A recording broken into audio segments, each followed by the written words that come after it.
네, 그 초등부터 대입까지라는 주제로요. 중1, 중2 전략 설명을 시작하도록 하겠습니다. 저는 수학을 가르치고 있는 임재석이라고 합니다. 반갑습니다. 제가 이제 말씀드리고 싶은 내용은 이제 세 가지거든요. 첫 번째는 뭐냐면 이제 입시가 변하고 있죠. 네, 입시가 변하고 있고 특히 이번에 고교학점제가 있습니다. 뭐 이미 알고 계신 어머님들이나 이제 아버님도 계실지 모르겠지만 뭐 소위 말해서 난리도 아닙니다. 정말로 난리가 아니에요. 이거 입시제도 고교학점제 그거 폐지해야 되는 거 아니야? 하면서 시작한 지 얼마 되지도 않았는데 엄청 시끄럽습니다. 그럼 이제 그런 얘기를 먼저 드려야 될 것 같고요. 그다음에 두 번째, 왜 어려운가? 제가 이제 초등학교 어머님들, 중학교 어머님들, 그다음에 이제 고등학교 어머님들에게 상담을 많이 하다 보면은 항상 하시는 말씀이 특히 수학은 그런 게 있어요. 우리 애가 중학교 땐 장난 아니었대요. 근데 지금은 장난이래요. 그래서 그러니까 이제 이게 초등학교 때, 중학교 때 정말 잘했던 애들이 고등학교 가니까 진짜 그러니까 아이도 힘들고 어머니도 힘들고 전부 다 힘든 거죠. 그러니까 왜 그런지 그런 게 이제 두 번째 단계고요. 세 번째는 오케이 그러면 어떻게 준비할래? 그래서 이 세 가지 얘기를 진행하겠습니다. 첫 번째 이제 그 변환 입시는요. 이제 세 가지를 알아야 되는데 일단 고교학점제를 알아야 됩니다. 왜 그러냐면 고교학점제 때문에요. 이제 중학교 1학년, 중학교 2학년에서 현재 중학교 1학년으로 가면서 교육과정이 살짝 바뀌거든요. 그 바뀌는 이유가 뭐냐면 결국 고교학점제랑 연관이 있습니다. 네. 그리고 이제 내신 5등급제 이거는 사실 상대평가인데 요거 때문에 지금 굉장히 혼란스러운 상황이거든요. 그러니까 이제 제가 왜 혼란스러운지를 명확하게 보여드리고 그럼 우리는 어떤 방향성으로 가야 되나? 그러니까 상황은 혼란스러워도 방향성은 있거든요. 그 방향으로 가야 된다. 이거를 설명드리도록 하겠습니다. 자, 일단 고교학점제입니다. 첫 번째. 고교학점제는요. 결국 굉장히 취지는 좋아요. 뭐냐면 우리 사랑하는 아이들의 진로와 적성을 강조하겠다 이겁니다. 옛날에 이제 뭐 예를 들면 이제 저도 그랬는데 제가 이과야. 그러면 뭐 물리, 화학, 뭐 지구과학, 생물 전부 다 들어야 되잖아요. 무조건. 예를 들면 문과야. 그러면 뭐 지리, 뭐 법과 아무튼 무조건 들어야 되잖아요. 근데 이제는 내가 이과지만 예를 들면 뭐 국어, 이과지만 물리, 화학 나는 그것보다는 왠지 우주과학이나 천문학 이런 거에 관심인데 그런 애 진짜 있을 수 있잖아요. 그러면 너는 물리 안 들어도 돼. 천문학 그쪽으로 들어. 그래서 그러니까 너의 적성과 진로에 맞게 선택해서 수업 들어 이겁니다. 취지는 굉장히 좋아요. 그래서 고교학점제에 대해서 그냥 객관적으로 설명해 드리면 첫 번째가 뭐냐면 진로 과목 선택, 두 번째가 이수 기준 도달, 세 번째가 뭐냐면 졸업 학점 이수입니다. 자, 첫 번째 진로 과목 선택은 말 그대로 너의 적성과 네가 하고자 하는 과목을 선택해서 들어 이겁니다. 그러면은 그 과목을 들어 그런 다음에 그거에서 A, B, C, D, E 해서 학점을 뭐 시험을 치든 수행평가를 하든 해서 이수 기준에서 성적을 받겠죠. 해서 그 성적이 모여서 졸업학점 이수, 즉 졸업학점을 채우면 그 고3까지 이제 192학점이거든요. 그러니까 대학교랑 똑같은 거예요. 자기가 원하는 과목 선택해서 시험 보고 평가받고 해서 학점 받고 그 학점 채우면은 졸업하는 겁니다. 이거거든요. 그러니까 굉장히 취지는 좋아요. 근데 문제가 있습니다. 여기서부터 이제 지금 현재 고등학교 1학년의 현실을 보여드릴 텐데 첫 번째가 뭐냐면 선택 과목 제약, 선택의 의미가 없어요. 이게 무슨 말이냐? 자, 예를 들어 볼게요. 어떤 학교가요. 과학 선생님이 세 분 계세요. 세 분. 그러니까 한 분은 물리, 한 분은 화학, 한 분은 생물을 수업하신다고 하면은 아까 전에 말씀드린 어떤 학생이 내가 천문학을 듣고 싶어. 수업하는 사람이 없는 거예요. 그러니까 수업을 깔 선생님이 없어요. 그래서 지금 어떻게 되고 있냐? 제가 이제 뒤에서 이제 신문기사를 보여드릴 텐데, 한 선생님이 뭐 3과목씩 막 수업하세요. 4과목씩 수업하세요. 그러면 여기서 또 문제가 생기는 게 뭐냐면, 한 선생님이 4과목씩 수업을 하세요. 이게 전문화가 될까? 그리고 수업하시는 선생님이 얼마나 힘드실까, 이게. 아무튼 뭐 지금 그런 문제가 있습니다. 제가 뭐 대한민국 교육제도를 비판하는 게 아니고, 정말 지금 고등학교에서 일어나는 일을 말씀드린 거거든요. 그래서 지금 선택 과목에 제약이 있다. 두 번째가 이제 선택의 무의미인데 이게 원래는 제가 아까 전에 그 절대평가, 상대평가 이거 뒤에서 이제 말씀드려야 되는데 뭐냐면 원래는 절대평가를 했었어야 되는데 이게 어떻게 하다 보니까 상대평가가 지금 혼합돼 있거든요. 그러니까 무슨 말이냐면 이겁니다. 지금 이제 1등급을 맞으려면 10% 안에 들어야 돼요. 근데 제가 만약에 특히 이제 물리 같은 과목이 그런데 물리 같은 과목이 공부 잘하는 애들이 많이 듣거든요. 예를 들면은 내가 물리를 너무 좋아해서 물리를 선택하려고 했는데 물리 과목에 전교 1등, 전교 2등이 듣고 있어요. 그 과목 선택할까요?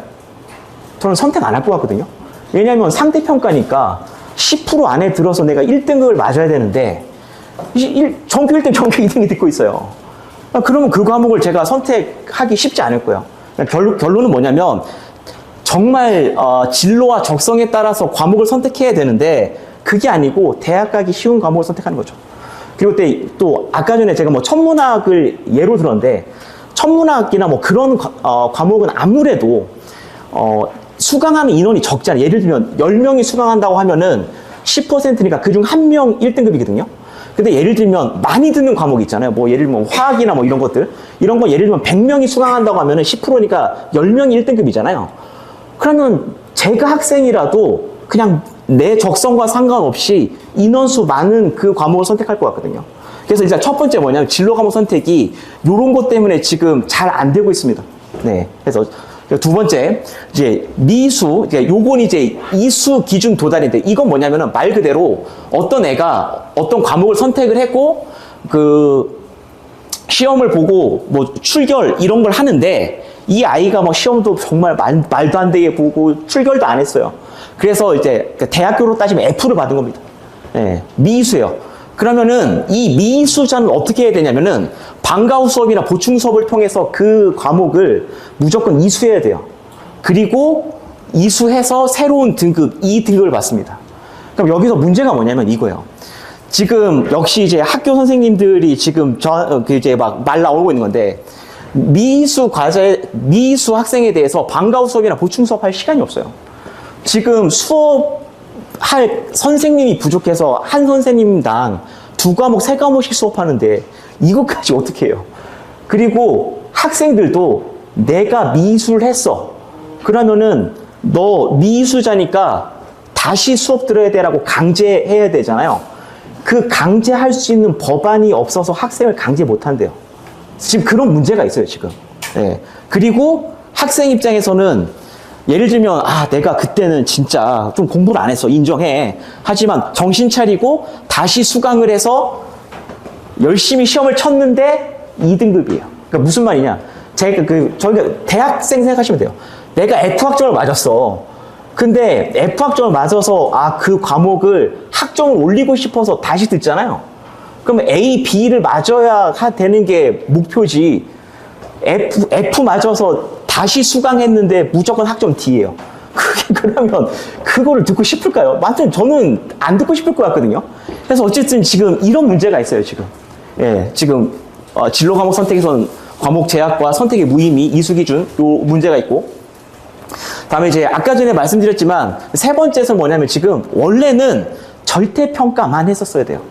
그래서 지금 이제 막 절대평가제로 바꿔야 된다라고 하면서 이제 겁내 싸우고 있습니다. 근데 이제 그게 사실 이제 정치권 문제라서 제가 어떻게 될지는 잘 모르겠고, 어쨌든 지금 상대평가로 하니까 제가 아까 전에 말씀드린, 그러니까 제대로 된 진로와 적성에 따른 진로 과목 선택이 안 되고 있는 거죠.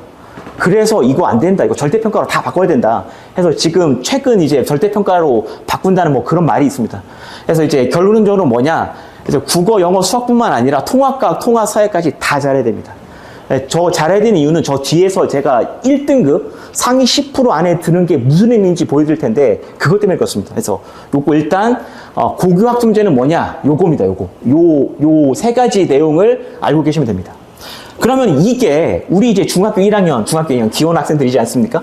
그게 우리랑 무슨 상관이죠? 라고 하면 여기가 지금 현재 중학교 2학년이고요. 여기가 이제 현재 중학교 1학년, 이제 여기서 여기로 이렇게 바뀌는 거죠. 보시면 어떤 기준으로 그 교육의 흐름이 바뀌고 있냐면은 결론부터 말하면 진로 적성, 학습 부진 대응, AI, 로봇 이런 교육을 강화하겠다 이거예요. 여기 보시면은 여기 보시면 이제 중학교 2학년 이제 현재 교육과정이죠. 기존 자유학기제 유지해서 여기로 넘어가면은 자유학기제 플러스 진로 탐색 확대잖아요. 그러니까 뭐냐면 이 아이가 어린 나이일 때부터 네가 뭐 좋아해? 너 뭐 하고 싶어? 그런 기회를 학교에서 계속 제공하려고 노력하겠다 이거예요. 사실 근데 이게 고교학점제의 취지거든요. 네. 그리고 요 밑에 보시면은 역시 일반 수업 중심이죠. 일반 수업 중심인데 그게 아니고 여기 보시면 개별 맞춤 학습 강조고 학습 부진에 대한 대응책을 강화하겠다는 거죠. 저게 뭐죠? 미수자. 너 다시 공부시키겠다 이거예요. 학교에서. 그러니까 지금까지는 이제 공부를 너무 안 했어, 애가. 그냥 학년이 올라가잖아요. 근데 이제는 그러지 말고 좀 내가 좀 어떻게 좀 해야겠다. 좀 채우고 가야겠다. 이게 지금 시대의 흐름이죠. 네, 그리고 여기 뭐 이제 요거 뭐 사실 이제 이건 이제 정보 과목 필수 아니지만 이제 바뀐 데에서 이제 뭐 AI나 로봇은 요즘 뭐 워낙 유명하니까요. 근데 이제 이게 이제 객관적인 정보고요. 이제 문제가 뭐냐면 이게 과연 잘 될까라고 이제 선례를 보는 거죠. 지금 고등학교 1학년을 하고 있잖아요. 네, 왜 고등학교 1학년을 하고 있어요. 네, 고등학교 1학년 어떠냐? 예, 뭐 지금 제가 이거 엊그제 PPT를 만들었으니까 10시간 전이니까 이제 가장 최근 거거든요. 보시면 이제 뭐 고교학점제 아이고 안 되겠다. 뭐 근본적인 수술이 필요하다. 다음에 고교학점제 그죠? 교사 86%, 교사 3명 중 2명이 2개 이상의 과목을 담당합니다. 네, 그러니까 이제 진로 적성에 따라서 과목은 많이 깔리는데 특히 이제 서울은 그나마 괜찮거든요. 지방에 있는 정말 조그만 학교 있잖아요. 거기는 이제 한 교사 한 명은 다 선급하고 수업 이게 안 될 거거든요, 이게. 그러니까 그래서 지금 되게 말이 많아요. 이거 해야 되냐 말아야 되냐. 그러니까 고교학점제 시작한 지 얼마 되지도 않았는데 지금 엄청 말이 많아요. 예, 그래서 제가 지금 이제 객관적인 정보만 말씀드리는데 이제 중학교 1학년, 2학년 친구들이 대입 갈 때쯤이면 솔직히 말씀드리면 대입이 어떻게 바뀔지 아무도 모릅니다, 지금. 왜냐면 이게 지금부터 막 이런데 이게 유지될까 잘 모르겠거든요. 특히 지방이 훨씬 문제거든요, 지방이. 그래서 이제 지금 이런 문제가 있습니다. 이게 정말 객관적으로 설명해 드린 거거든요. 고교학점제에 대해서 설명드리고, 두 번째가 이제 내신 5등급제입니다. 내신 5등급제인데요. 이거는 뭐냐면은 말 그대로 전에는 4%부터 60, 그러니까 전에 1등급은 4%였어요. 근데 지금은 이제 1등급이 10%입니다. 네. 1등급이 10%거든요. 근데 이제, 그러니까 1등급이 10%, 2등급이 34%, 66% 이렇게 됩니다. 그러니까 이제 사실 이 기존에 이거는 안 보셔도 되고요. 이것만 보시면 되거든요. 지금 이제 현재 고등학교 1학년이 상대평가하고 있는 비율입니다. 근데 아마 이 상대평가가 없어져야 될 것 같은데, 뭐, 일단은 살아있으니까. 네. 이거에 대해서 설명해 드리면, 일단 이제 저희가 지금 2025년이고 중학교 2학년이면 아마 2032년쯤이면은 18세 인구가 43만 명. 그러니까 대충 잡으면 그냥 40만 명이라고 생각하겠습니다. 40만 명에 10%면 4만 명이잖아요. 그러면 여기서 이제 수시, 정시가 있고요. 수시로 가는 게 이제 학교 성적 보는 거니까 쉽게 말하면 자, 상위 15개 대학, 이제 보통 이제 누구나 다 가고 싶은 대학이 있지 않습니까? 상위 15개 대학. 그리고 이제 지방에 있는 의대, 치대 합치면 한 3만 명 돼요. 그러니까 3만 명 정도 안에 들면은 학교 성적으로 대학을 갈 수 있는 거예요. 그러니까 좋은 대학, 남들이 좋아하는. 근데 문제가 있죠.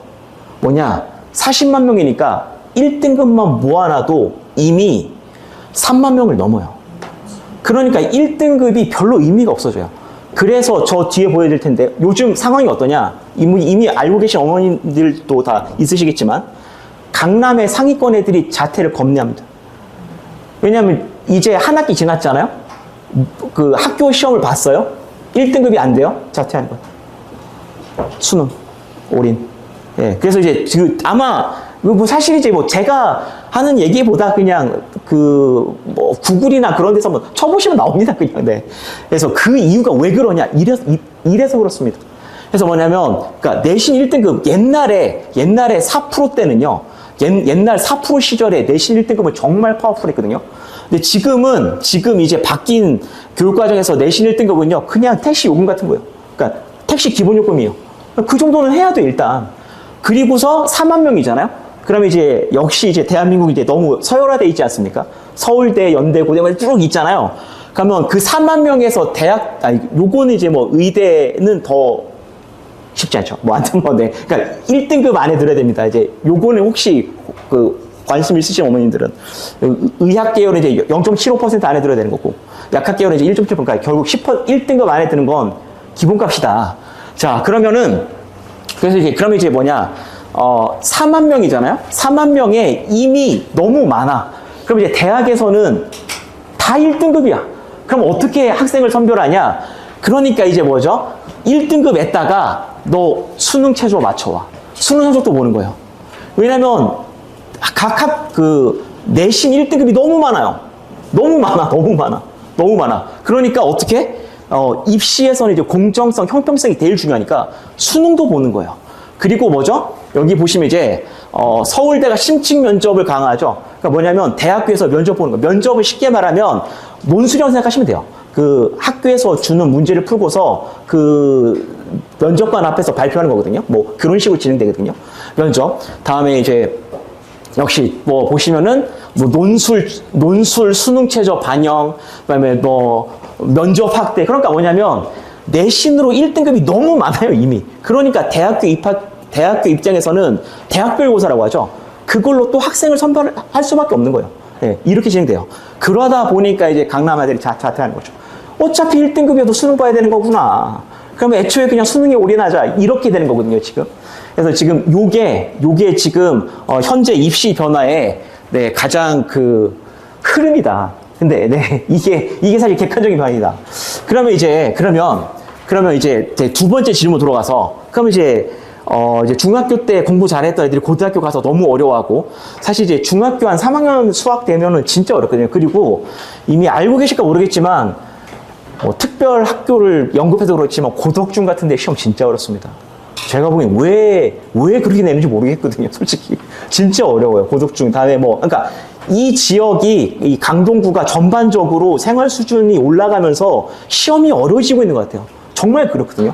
정말 옛날 시험지랑 지금 시험지랑 비교하면은 와 이거 쉽지 않구나 뭐 그런 생각을 합니다. 어쨌든 왜 어려운가? 첫 번째는 경쟁이 너무 심하다. 두 번째는 이제 어떤 아이가 이제 중간에 비워져 있는 거죠. 세 번째는 고등부 연계. 바로 그냥 설명을 진행하겠습니다. 자, 일단 학교별 등급 컷입니다. 이거는 이제 뭐냐면 2025년 1학년 1학기 등급 컷이고요.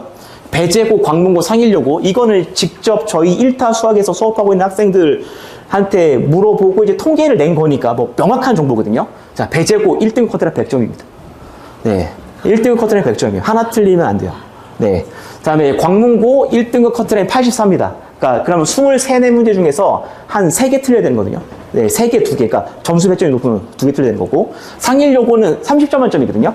네, 근데 30점 만점인데 28.6이니까 1.4잖아요. 상일여고 킬러 문항이 1.4점입니다. 하나 틀려야 1등급입니다. 사실 제가 밑에 2등급이라고 적어는 놨는데 의미가 없어요. 사실 좀 좋은 대학 가려고 하시는 거잖아요. 하여튼데 그렇잖아요. 그러니까 왜냐면 1등급만 해도 너무 많아요, 이미 인원이. 결론적으로 말씀드리면 뭐냐? 한 문제에서 3문제로 결론나는 겁니다. 그러니까 결론적으로 상위권은요. 상위권은 당연히 킬러 문항을 정복해야 됩니다. 그러니까 등급을 가르는 문제들이 있어요. 언제나. 이제 수능으로 따지면 30번, 22번이죠. 보통. 그게 이제 킬러 문항이잖아요. 다음에 이제 다른 문항에서 틀리면 당연히 안 되고요. 킬러 문항 틀려도 안 될 판인데 지금. 다른 문항 틀리면 안 되고요. 이제 보통 이제 우리 학생들이 가장 어려워하는 게 시간 관리죠. 그 학교 내시는 시간이 진짜 없거든요. 그래서 요 4가지는 꼭 염두를 해 두셔야 된다. 그래서 일단 경쟁이 정말 치열합니다. 네. 자, 이거는 제가 그 수능 기출문제를 갖고 왔거든요. 근데 그 수능 기출문제 이제, 평가원 문제. 그러니까 수능을 출제하는 기관이죠. 평가원에서 4점짜리인데, 이제 제가 왜 모의고사 문제를 갖고 왔냐면, 요즘 학교에서 킬러 문항이 모의고사 4점짜리예요. 제가 뒤에서 보여드리겠지만, 모의고사 4점짜리를 킬러 문항으로 내요, 그냥. 네, 뒤에서 명확하게 보여드리겠습니다. 근데 이런 문제의 특징이 뭐냐? 빈틈이 있으면 안 돼요. 여기 보시면, 자, 첫 번째, 고3, 고3 미적분 내용 알아야 되고요. 공통수학 고1 내용 알아야 되고요. 고등학교 2학년 미적분 내용 알아야 되고, 고3 미적분, 고등학교 1학년 공통수학 내용, 고3, 고2 내용을 다 알아야 돼요. 저 중에 하나라도 모르면 저 문제를 풀 수가 없어요. 그러니까 모의고사 4점짜리 어려운 문제는 이렇게 문제를 출제해요. 네. 그러니까 이제 우리 아이가 예를 들면 뭐 이제 제가 이게 중학교 1학년, 2학년이니까 정말 마음 편히 말씀드리는데 시간이 있잖아요. 근데 고등학교 2학년 때 시간이 별로 없거든요. 그러니까 이제 우리 아이가 좀 빈틈이 있고 어느 학년 때 좀 놀았고 이러면 그거 채워야 돼요. 네, 그렇지 않으면 특히 수학 같은 경우는 성적 내기가 참 쉽지가 않습니다. 네. 그래서 이제 고등학교 기출문제에서 이제 킬러 문항이 모의고사다. 자, 제가 이제 바로 학교 기출문제를 분석해 보면, 자, 22년도 한영고 기말고사 문제입니다. 뭐, x가 2에서 4, 2차 함수 이렇게 돼 있고, 4a 플러스 b의 최대값은 얼마냐? 자, 22년 광문고 중간 문제입니다. x가 2부터 4고, 2차 함수 이렇고, 3a 플러스 b 최대값 얼마냐? 자, 송파에 있는 보성고 문제입니다. 구간 2에서 4고 2차 함수 이렇고 2a 플러스 b의 최대값 얼마냐? 똑같죠? 똑같지 않습니까? 정말 숫자만 바꿨잖아요. 저 문제는 뭐냐? 21년도 모의고사 킬러 문항이었어요. 네. 그러니까 이제 모의고사 문제를 내요. 네. 학교에서 킬러 문항으로. 근데 그것도 이제 고등학교에서 약간 입시가 바뀐 것 부분이긴 한데, 그럼 이제 우리가 할 일은 뭐냐? 중학교 때부터 이런 문제를 풀 수 있는, 뭐 사실 이제 중학교 2학년 때부터 이런 문제를 풀 수 있는 애는 거의 없어요. 이런 문제를 풀 수 있는 역량을 기르도록 해야 되는 거죠. 빈대가 있으면 그걸 채워야 되고 이렇게. 네. 그리고 이제 이것도 이제 시간 관리 때문에 그런 건데, 이 배제고, 성독고 기출 문제가 똑같아요. 똑같은 문제인데 배제고랑 성독고에서 똑같이 냈어요. 성독고에서는 그림이 없었어요. 그 차이만 있었어요. 그럼 이제 얘도 모의고사 기출문제거든요. 얘가 21년도인가 20년도인가 모의고사 기출문제였어요.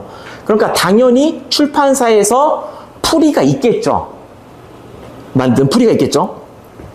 그럼 이제 제가 저한테 배우는 애가 중학교 2학년, 1학년짜리 애가 이걸 막 선생님 하면서 막 풀었어요. 그럼 저는 잘했다 라고 하죠. 근데 고등학교 1학년짜리가 이렇게 풀었어요. 1등급 안 나옵니다.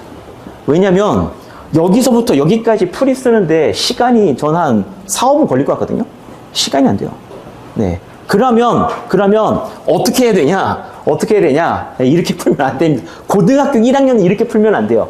중학교 선행할 때 이렇게 풀어도 돼요. 아니, 칭찬해 줘야죠. 굉장히 잘한 거죠. 중학생이 이렇게 풀었으면. 그러면 이제 어떻게 해야 되냐? 그 2차 함수 특징이니까 요게 마이너스 2니까 대칭축이 1입니다. 여기 x는 1이에요. 그리고 이제 요 간격 마이너스 2분의 1부터 2분의 1이니까 간격이 1입니다. 1. 차가 2가 되는 지점. 대칭함수니까 어딘가 알파, 베타가 있을 거예요. 이렇게. 대칭이니까 같겠죠? 그러면 알파, 베타 2분의 알파 플러스 베타는 당연히 대칭축 1이겠죠? 그래서 답은 알파 플러스 베타는 2입니다. 그래서 답이 2입니다. 이렇게 풀어야 돼요. 저렇게 풀어야 1등급이에요. 이거를 그 고등학교 가서 1등급짜리 애가 여기서 여기까지 풀이를 쓴다? 그런 애가 1등급이 나오진 않아요. 네. 그래서 그러니까 뭐냐면 제가 말씀드리고 싶은 게 뭐냐면 고등부랑 연계하라는 건 뭐냐면 중학교 친구 중등부만 수업하는 학원은 이 아이가 어려운 4점짜리 풀었어. 잘했어. 분명히 칭찬받을 일이에요. 근데 고등 강사는 얘를 1등급 맞추게 하는 게 목표인 거잖아요. 그거를 넘어서야 돼요. 네. 푸는 것뿐만 아니라 정말 빠르고 정확하게 잘 풀어야 돼. 그래서 고등 학원이 있는 학원에서 수학을 가르치는 게 좋거든요. 왜냐면 저도 이제 고등이나 이제 뭐 과거 영재고 수업을 하다 보면 참 머리는 좋은데 너무 풀이가 긴 친구들이 있어요. 그런 애들은 성적이 안 나와요. 네, 그러니까 실력은 좋은데. 아무튼, 네, 그래서 고등부랑 연계해라. 자, 그럼 이제 두 번째, 그럼 뭐 이제 세 번째죠, 이제. 그럼 어떻게 준비할 거냐? 어떻게 준비하냐? 당연히 목적별, 실력별 맞춤 수업을 해야 됩니다. 예, 특히 저희 학원에서는 이제 HMRTA 해갖고 이제 선행이 빠른 친구부터 선행이 느린 친구까지 있어요. 근데 간혹 이제 어떤 이제 저는 제가 이렇게 반 구성을 했지만 선행을 무조건 빨리 해. 저는 그거는 절대 좋아하지 않습니다. 선행 빨리 해도요. 그 선행을 빨리 한 애들의 가장 큰 문제가 뭐냐면 자기가 어디가 비어 있는지조차를 몰라요. 자기가 뭐를 모르는지를 몰라. 그러면 이제 제가 그거를 이제 저희 학원에서 만드는 어떤 뭐 책이나 시험지를 통해서 그거를 다 찾습니다. 너 중학교 2학년 2학기 때 놀았네 하면서 또 그거 채워내서 이제 그 아이에 맞는 맞춤형 교재를 만들어주거든요. 그러니까 그렇게 채워야 돼요. 그러니까 선행이 빠르다는 게 꼭 좋지는 않다. 그리고 이제 HM 2반 같은 경우는 이제 보통 선행이 빠른 친구들이니까 이 친구들은 이제 내가 과고를 갈 건지, 과고 영재고 이쪽으로 갈 건지, 아니면 전사고죠. 뭐 상상고나 이쪽으로 갈 건지, 아니면 일반고로 갈 건지, 국제고 갈 건지. 그러니까 이게 정말 길이 다 달라요. 과고 영재고는 뭐 전사고 이런 데랑 대학 가는 방법도 달라요. 그러니까 그 아이가 생각하는 그 방법, 그러니까 이제 아이랑 같이 대화를 하시고, 네, 이제 아이가 원하는 거, 부모님이 원하시는 거를 그 목표 방향 설정을 잘 하셔야 됩니다. 선생님, 저는 과고 준비하면서 상상고 안 될까요? 제가 보기엔 그렇게 좋은 선택은 아닙니다. 네, 물론 뭐 하신다고 말리지는 않는데 그게 아니라 어떤 거 하나를, 그러니까 예를 들면은 과거 같은 경우에는 중학교 때 수학, 과학 성적만 봐요. 다른 거 안 봐요. 근데 이제 뭐 전사고 같은 경우에는 뭐냐면 이제 뭐 국어, 영어, 과학, 사학 다 모든 과목 다 보니까 그러니까 아이들 입장에서 부담이 다른 거죠. 다음에 집중도 다르고, 그리고 과거 영재 같은 경우에는 뭐 예를 들면 이제 KMO나 KMA 이런 경시도 좀 해야 되거든요. 그래서 그러니까 일반고에서 배우지 않은 커리큘럼을 해요. 그러니까 그런 거를 해야 되니까 이제 어쨌든 그 목적별과 실력별에 따라서 방향 설정을 하셔야 되고, RTA 반 같은 경우에는 사실 이제 교재가 앞에 보기 교재보다 쉽지만 이거 뭐 그냥 RPM 베이직스는 다 좋은 교재고요. 중요한 건 뭐냐면 맞춤형 교재입니다. 맞춤형 교재는 뭐냐? 맞춤형 교재는 뭐냐면 이 뒤에 이제 저희가 맞춤형 교재를 만드는 과정을 조금 보여드리는데, 예를 들면 여기가 뭐냐면은 과목이면 그 수학상, 그러니까 고등학교 1학년 수학이죠. 고등학교 1학년 수학에서 1단원에서 특정 유형을 뽑습니다. 그래서 어떻게 난이도별로 문제 타입, 모의고사는 포함시킬 거야, 포함시키지 않을 거야. 다음에 이제 정답률 보통 한 15% 이하면 진짜 어려운 문제고, 한 60%에서 한 30% 이 정도 문제만 풀어도 굉장히 도움되거든요. 그러니까 그러니까 이제 그 어떤 단원별, 난이도별, 모의고사 포함, 세부 정답률로 이 아이한테 맞는 교재를 만들어줄 수 있어요. 네, 이렇게 진행하고 있거든요. 그리고 당연히 시험도 보죠. 시험을 보면은 당연히 이제 1번부터 해갖고 이제 채점하고 틀린 거 못 치고요. 그러면 이제 틀린 문제에 대해서 오답을 쓸 텐데, 오답을 할 때 틀린 문제를 그대로 할 건지, 틀린 문제랑 유사 문제를 할 건지, 틀린 문제랑 또 유사 문제를 추가할 건지 해갖고 아이들의 빈 곳을 계속 채우는 방향으로 수업을 해야 됩니다. 네, 수학은 사실 왕도가 없거든요. 그래서 이렇게 해서 맞춤형 교재를 제작하고 있고, 요 맞춤형 교재가 이제 만들어진 이 프로그램 안에 통계를 낼 수 있거든요. 그럼 이 통계에서 개별 리포트가 만들어지고 이거를 부모님한테 다 보내드립니다. 그리고 저희 학원에 저는 굉장히 좋은 점이라고 생각하는데, 이거를 1타 수학한테도 보내요. 왜 그러냐면 1타 수학 고등 강사도요, 이 아이의 중학교 실력이나 이런 걸 알고 있어야 돼요.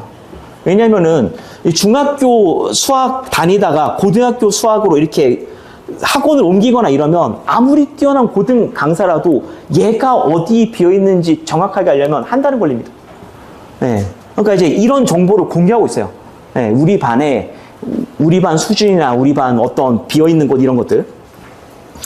그리고 이제 요거는 이제 저희 학원 안에서도 학생들끼리 서로 반을 바꿀 수 있잖아요. 이것도 역시 이제 저희 학원 선생님들끼리 만약에 반이 바뀌면 이 아이의 과제 상태나 이런 것들을 다 실시간으로 공유해서 이 아이 입장에서 또 적응해야 되잖아요. 예, 그 적응 시간이나 그런 걸 최대한 줄이기 위해서 이렇게 진행하고 있고요. 자, 이제 세 번째, 이제 어떻게 준비하는 거에서 가장 중요한 게 이제 자기주도 학습이죠. 네, 자기주도 학습이 이제 저희 학원에서 120분 주 3회 수업이고요. 120분 수업에 피드백 60분인데 이 피드백 시간에 선행 테스트, 현행 테스트, 오답노트 씁니다. 그래서 보시면 이제 저희 학원에서 이제 시험을 보겠죠. 이제 좀만 있으면 중간고사 시험 대비 기간이니까 시험을 보고 그 시험에 대해서 요렇게 해당 시험 점수, 등급, 과제 완성도, 이해도 이거를 역시 2주마다 한 번씩 이 표를 작성해서 부모님들한테 다 발송합니다. 그래서 우리 아이가 어떻고 그리고 이 표 역시 1타 수학이랑 공유되고 있어요. 그러니까 뭐냐면 이 아이의 특징을 누구보다도 알고 있는 거예요. 이미 고등학교 올라가서 새로 시작한 게 아니고 고등학교 올라왔을 때 이 아이가 도대체 어떤 장점이 있고 어느 단원이 약하고 이런 것들 다 충분히 공유되고 있는 그런 상태입니다. 네. 그리고 이제 요 뒤 건 이제 저희 학원에서 지금 오답노트 쓰고 있는 거고요. 네. 그래서 이거 우리 친구들 쉽지 않죠. 아무튼 네. 오답노트 쓰고 있는 거고. 네, 제일 마지막 요건 이제 저희 학원에서 지금 이제 학습실이죠. 말 그대로 이제 120분 수업하고 60분 피드백실 하는데 피드백실에서 공부하는 모습이고, 이제 여기까지가 이제 제가 준비한 내용이고, 제가 너무 빨리 설명한 것 같아서, 네. 저는 수학을 수업하고 있는 임재석이었고요. 다음은 이제 아마 국어 선생님이 와서 다른 번 설명회를 진행해 주시겠습니다. 네. 아유, 고맙습니다. 안녕하세요. 네, 저는 중등국어 설명회를 맡은 노미영 강사고요. 현재 서울 아카데미 중등부 국어 팀장과 주로 중학교 3학년 얼리버드 예비고1반을 담당을 하고 있습니다. 네, 이번에 중1 내신 한 반을 맡아서 이렇게 어머니들께 인사드리게 되었어요.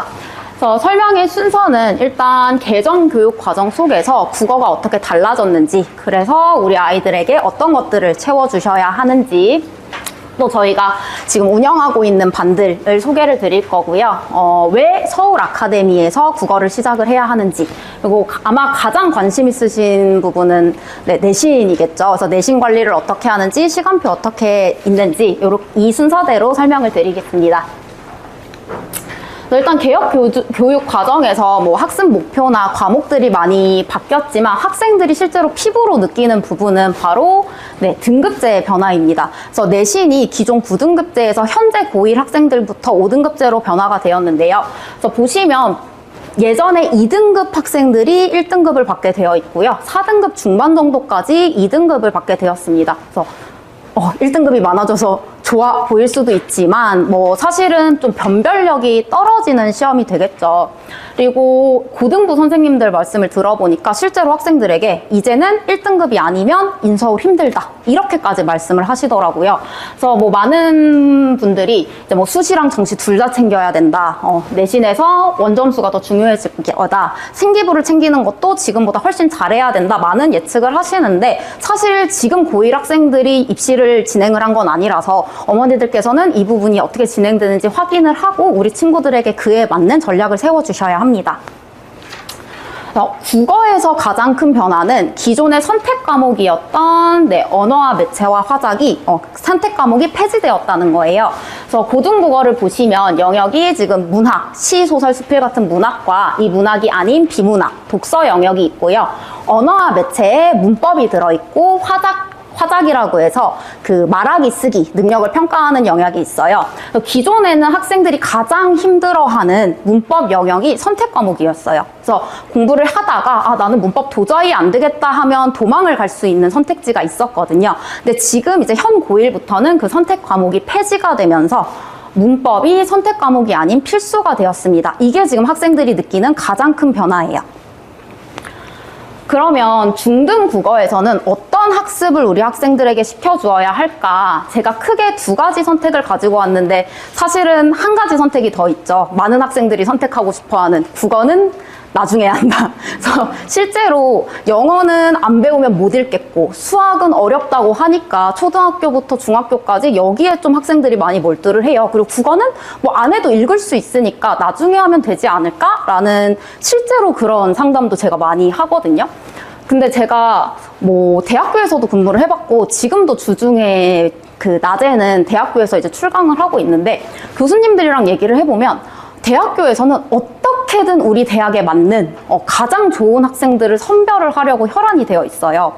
근데 국어도 대학교에서 기준 중에 하나입니다. 주요 과목으로 생각하는 하나예요. 만약에 이게 어떻게든 되는 과목이고 시간만 흘러서 되는 과목이라면 대학교에서는 이걸 변별 기준으로 절대 삼지 않을 거예요. 그리고 그걸 좀 생각해 주셔야 돼요. 중등 국어랑 고등 국어는 정말 다른 과목이에요. 이건 실제로 학생들이 국어는 이렇지 않았어요 라고 이야기할 정도로 실제로 보면 상담할 때 그런 얘기 진짜 많이 하시거든요. 고1 상담을 하게 되면 분명히 올 A였는데 국어가 왜 지금 3등급도 안 나오죠? 실제로 올백이었던 친구도 있어요. 9등급제에서 5등급이 안 나온대요. 그래서 우리 아이 진짜 잘했는데 왜? 라는 질문을 많이 하세요. 그 정도로 난이도 차이가 많이 나고 실제로 학생들이 느꼈을 때 다른 과목, 그냥 성실하기만 하면 됐던, 암기만 하면 됐던 과목에서 그렇지 않은 과목으로 바뀌게 될 거예요. 그래서 이따가도 제가 뒤에 문제 넣어드렸는데 그 부분 다시 설명을 드릴게요. 그래서 어쨌든 이렇게 중요한 주요 과목인 국어를 해야 하는데 그러면 이제 또 1, 2학년 어머님들께서는 두 가지에서 고민을 하시더라고요. 논술학원을 보낼까? 국어학원을 보낼까? 뭐 사실 두 개 다 보내면 좋겠지만 여러 가지 이유로 두 개를 보내기는 쉽지 않으니까 제가 예비고1 학생들, 제가 본 학생들 기준으로 설명을 드릴게요. 논술학원을 오랫동안 다닌 친구들은 글을 읽고 쓰는 것에 대한 부담감은 굉장히 낮아요. 그래서 뭐 예비고1 과정에 들어가면 고등부는 지문이 길어지거든요. 그거를 읽는데 부담감이 없고 이해도 잘 하는데 문제는 문제를 못 풀어요. 그 문제에 나오는 문학에서 필요한 개념 어휘들, 더 문제는 문법이 노베이스 상태로 예비고1에 오게 됩니다. 그래서 그때부터 막 채워줘야 되는 문제들이 발생을 하고요. 반면에 국어학원을 오래 다녔던 친구들은 문제는 잘 풀어요. 문제 유형에 익숙하고 많이 풀어봤고, 그래서 문제는 잘 푸는데 읽는 걸 힘들어해요. 지문이 조금만 길어져도 귀찮대요. 집중을 잘 못하더라고요. 그래서 막 문법이나 이런 수업들은 많이 들어봐서 잘 따라오는데 그런 부분에 문제가 있고 또 서술형 쓰기를 굉장히 힘들어요. 그래서 아는 내용임에도 불구하고 문장을 못 만들어내서 문제가 되는 경우들이 있거든요. 그래서 사실은 두 가지를 다 챙겨줘야 되는데 뭐 경제적 문제, 시간적 문제, 특히 그 두 개가 다 해결이 돼도 절대 우리 아이들이 그 두 가지 학원을 다 다니지 않을 거기 때문에 저희는 이 두 가지를 다 잡을 수 있는 수업을 구상을 했습니다. 그래서 중등 국어의 학습 방향은 어머니들이 이렇게 채워주셔야 합니다. 그래서 문법이 필수 과목이 됐기 때문에 중등부에서부터 문법을 채워주셔야 하고요. 정말 탄탄한 기본 개념이 필요해요. 그래서 중등 문법의 문제점이 뭐냐면 문법이 다 조각나 있어요. 사실 문법은 정해져 있거든요, 분량이. 그게 늘거나 많아지는 게 아닌데 학생들이 못하는 이유가 문법에서 가장 중요한 문법, 품사 아시죠? 품사 언제 배우는지 아세요? 중학교 1학년 때 배워요. 근데 중등 국어에서는 문법이 다 조각나 있어요. 1학년 때 품사 열심히 외워서 시험 보고 100점 맞고 다 잊어버려도 중3 내내 품사가 등장하지 않습니다. 그래서 학생들이 그런 공부 방식이 되게 익숙해져 있어요. 그냥 이렇게 암기하고 시험 보면 잘 보는구나. 근데 고등 과정에 가게 되면 이 교육과정 배우고 온 거 고등부에선 당연한 거예요. 그래서 이거 알고 있는 거죠. 거기에 이제 심화, 적용, 응용을 하는 수업을 진행을 하게 됩니다. 그래서 문제 한 문제예요. 품사도 알아야 돼, 문장 성분도 알아야 돼, 형태소도 알아야 돼. 다 중학교 때 배운 것들이에요. 근데 제가 지금도 수업하면서 학생들 지난달에 배운 문법 물어봐도 이러거든요. 근데 과연 우리 학생들이 1학년 때 배웠던 문법을 고1 때 써먹을 수가 당연히 없겠죠. 그래서 탄탄하게 기본 개념 채워주셔야 하고요. 연결된 문법들을 가르쳐 주셔야 돼요. 그리고 이걸 단계별로 계속 복습을 해주셔야 합니다. 그래서 뒤에 보시면 저희 커리큘럼에 1학년 때도 품사가 있고 2학년 때도 품사가 있고 3학년 때도 품사가 있어요. 그 품사는 다 똑같은 걸 가르치겠다는 게 아니라 1학년 학생들이 받아들일 수 있는 만큼, 그 다음은 80%, 그 다음은 100% 그렇게 단계별로 구성을 되어 있습니다. 그래서 결국에는 고등학교 문제를 풀 수 있게끔 종합적인 사고 능력이 가능하게끔 그렇게 문법을 채워주셔야 하고요. 문학과 독서에서는 문학은 아까 말씀드린 것처럼 선지에 있는 개념어를 이해를 하고 그 작품에 적용을 시키는 연습들이 필요하고요. 독서에서는 문해력이 필요한데 그 문해력보다 앞서서 다들 알고 계실 거예요. 어휘력. 정말 깜짝깜짝 놀라지 않으세요? 가끔 상담해 보면 이 단어도 몰라요 이렇게 얘기하시더라고요. 실제로 저희도 수업하면서 막 수업을 하고 있는데 설마 근데 정말 모르더라고요, 학생들이. 그래서 이런 어휘들도 채워주셔야 합니다. 그리고 또 필요한 게 바로 글쓰기 능력이죠. 앞에 말씀드린 것처럼 내신이 5등급제로 변하게 되면서 좀 변별력이 떨어졌는데 그래도 이 학생들 변별하기 위해서는 객관식보단 서술형이 좀 더 핵심이 되었어요. 네. 이건 정말 상위권 친구들조차도 연습이 안 되어 있는 친구들은 아는데도 못 쓰더라고요. 그래서 이런 서술형을 위해서도 연습을 해야 되고요. 수행평가도 중학교도 마찬가지로 타과목에서도 글쓰기를 수행평가에서 시키는데 그 글을 완성을 못해서 학생들이 수행평가 점수가 낮을 때가 있거든요. 그래서 이런 부분들을 글쓰기 연습을 통해서 학생들이 글쓰기에 대한 부담감이 낮아질 수 있도록 준비를 해주셔야 합니다. 그래서 저희는 1학년부터 지금 3학년까지 그때 그 시기에 맞춰서 필요한 교육들을 준비를 했는데요. 1학년은 비교적 시험도 한 학기만 보고 학생들도 시험에 대한 부담감이 조금 낮을 때라서 국어 개념과 독서 논술, 그러니까 글쓰기 수업을 반반 정도 진행을 하고 있습니다. 그래서 국어 개념은 특히 문법 처음부터 좀 탄탄하게 제대로 학습을 하고요.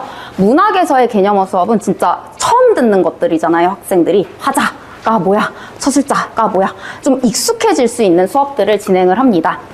그리고 첫 주에는 주제토론, 독서논술, 주제토론, 독서논술 해서 매달 2권의 책을 읽게 되고요. 주제토론도 학생들이 이때는 사실 2학년만 돼도 특히 2학년 때는 그 시기가 오잖아요. 그래서 수업 시간에 말을 걸어도 잘 안 해요. 근데 1학년들은 말을 하고 싶어서 막 난리가 나더라고요. 그래서 그렇게 말할 수 있는, 생각을 말로 표현하고 글로 쓸 수 있는 최대한 수업 시간에 쓰기까지 진행을 하는 수업을 구성을 했습니다. 그리고 어휘는 이런 데서 쓸 수 있는 좀 더 고난도 어휘, 그리고 한자 성어까지.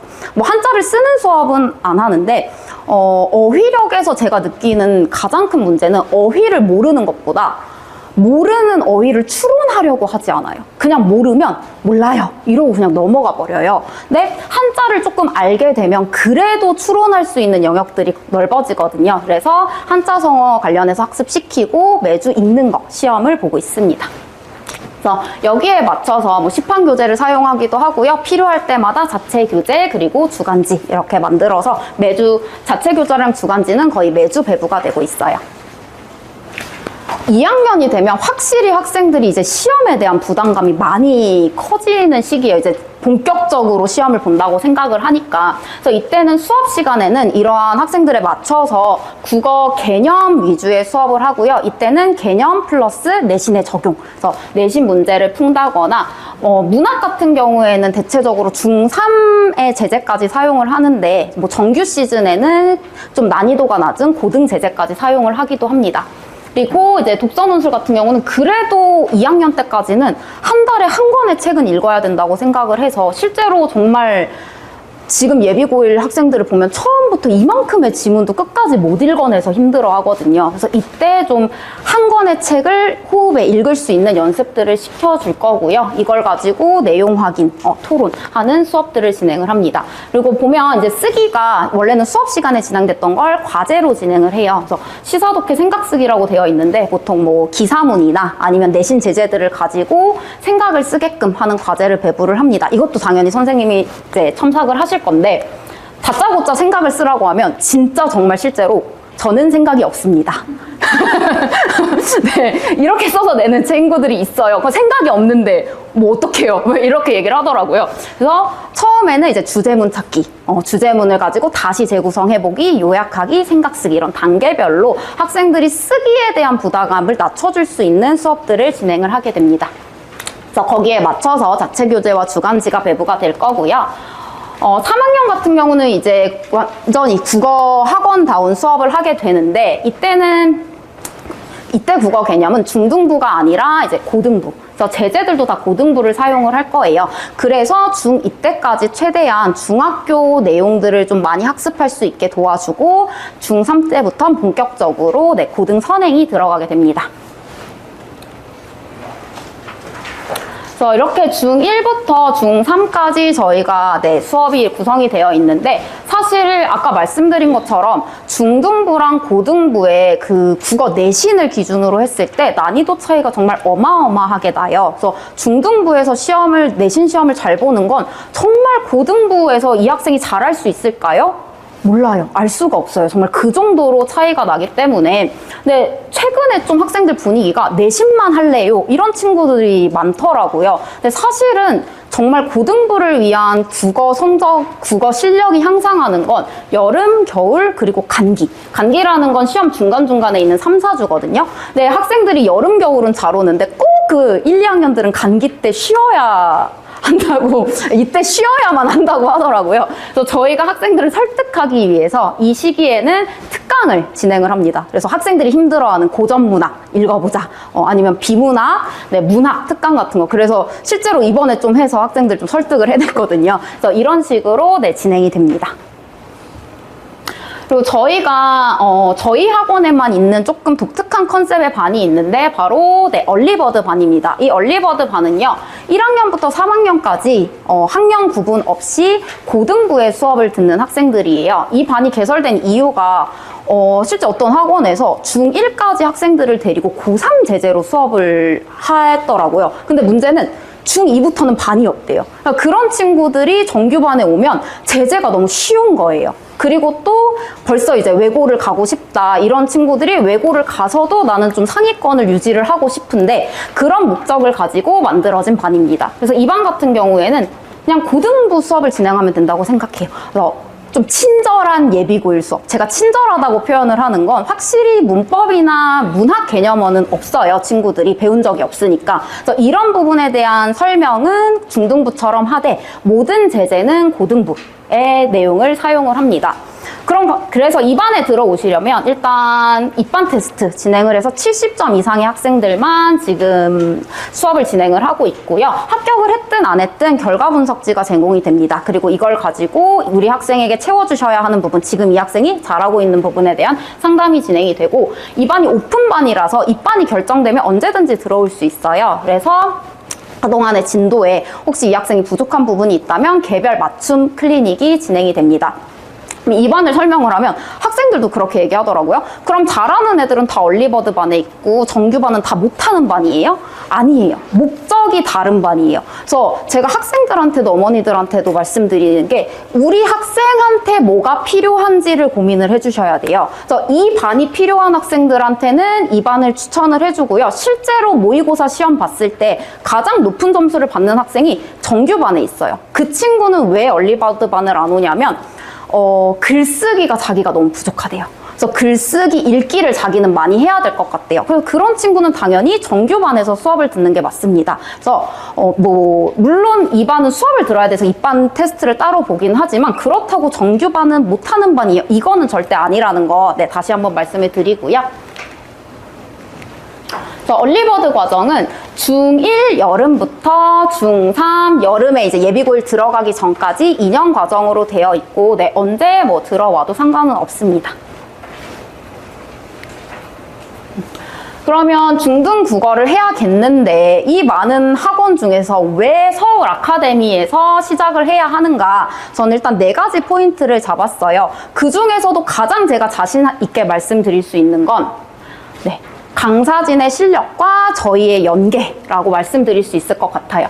일단 저희가 그 고등부 대표 강사인 이보라 선생님이 계시고요. 거기에 중등부 팀이 속해 있어서 저희 중등부 팀의 커리큘럼이든 아니면 자료 제작이든 모든 것들은 같이 고등부 선생님과의 회의를 통해서 만들어집니다.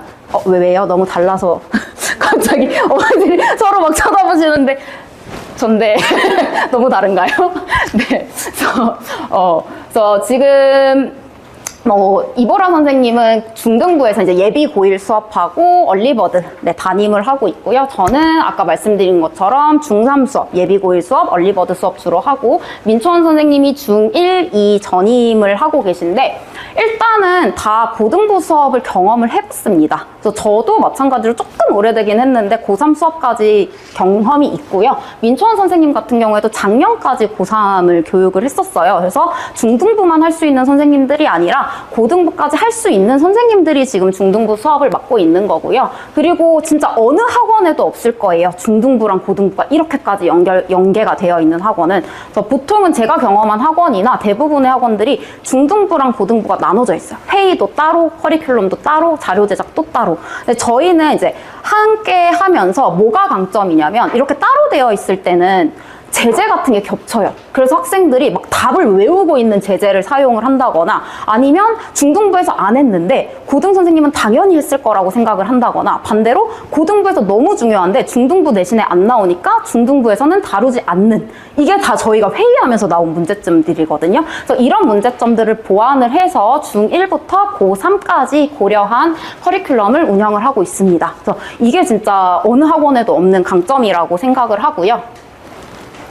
네, 그리고 팀도 협업과 분업이 되게 잘 되어 있어요. 그래서 말씀드린 이제 전임 강사로 구성된 팀이 있고 또 제작팀, 또 독서 논술 같은 경우는 저도 좀 관심이 많아서 지도사 자격증까지 땄거든요. 근데 이게 또 수업하는 거랑 자료를 제작하는 건 또 다른 문제더라고요. 그래서 제가 사실은 고등부 수업하다가 중등부 수업하다가 이제는 독서 논술 해볼래 하고 초등부로 가려다가 보라 선생님한테 잡혀왔는데 자료 제작 같은 경우는 저 혼자 하기에는 조금 어려워서 지금 실제로 초등 논술부터 대입 논술, 교재 제작도 하시고 수업도 해보셨던 선생님이 쉬시고 계시다가 지금 저희 팀에 와서 자료 제작을 해주고 계십니다. 그래서 그러니까 국어학원에서는 사실 이 정도 퀄리티가 불가능할 거고요. 논술학원에 맞는 그런 퀄리티의 자료를 지금 제작을 해주고 계세요. 그래서 그런 자료로 수업이 진행이 될 거고 소수학교 내신 같은 경우에는 전임 선생님들이 다 하지 못하는 부분의 경우 이제 고등부 클리닉 팀에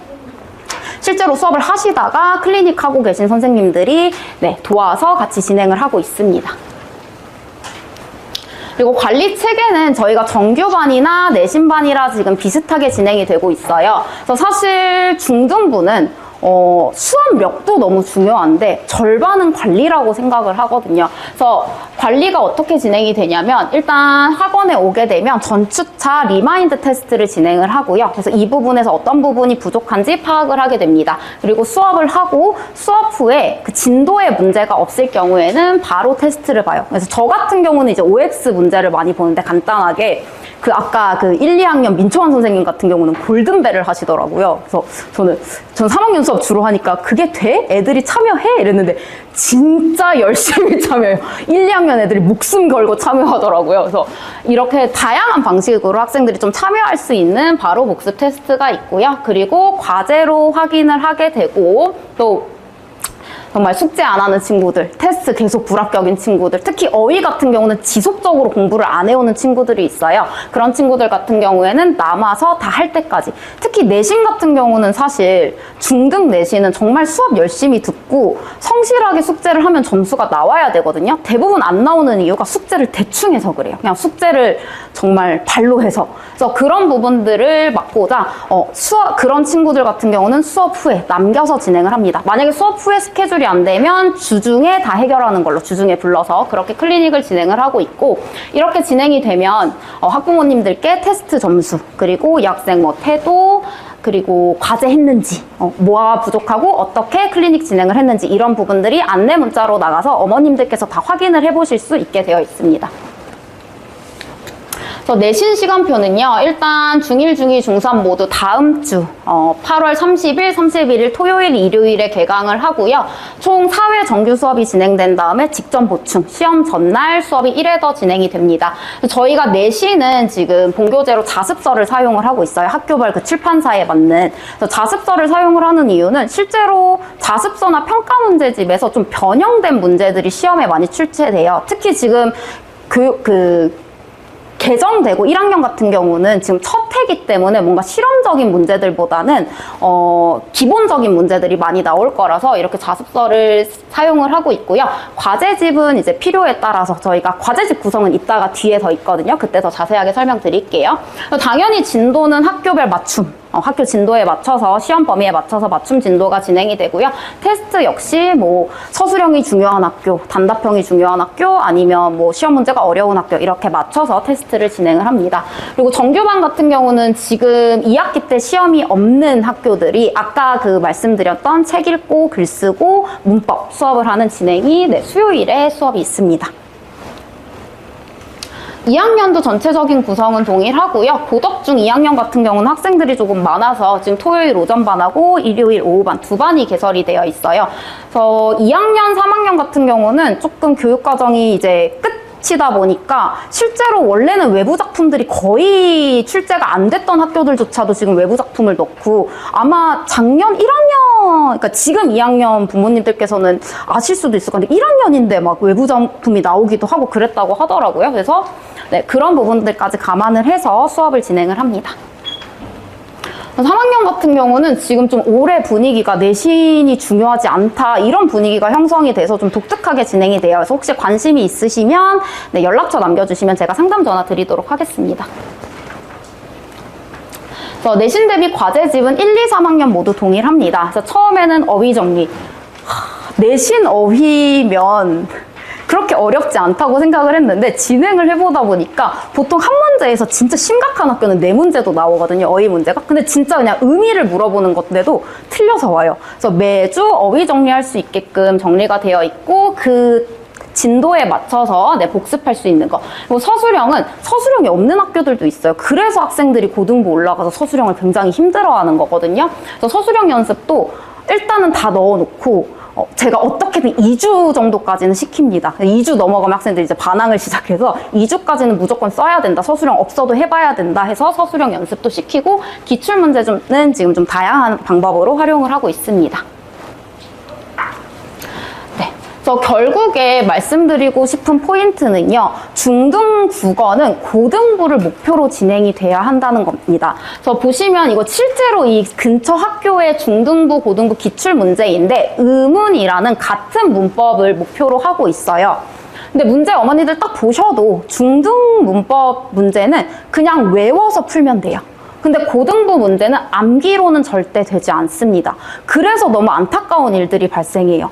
중학교 때 정말 성실하게 암기로 점수를 잘 받았던 학생들이 고등부에 가면 피를 보는 거예요. 근데 뭐가 안타깝냐면 성실한 게 너무 안타까워요. 정말 성실하게 이 중학교 때는 맞는 공부 방법이었죠. 근데 그게 고등학교 때는 절대 안 된다는 걸 받아들이지를 못하고 그게 1학년, 2학년 때까지도 가더라고요. 그래서 저희가 생각하는 건 정말 중학교 때부터 고등 국어를 목표로 사실 내신 때 그냥 외워서 잘 봐 하면 저희도 편하거든요.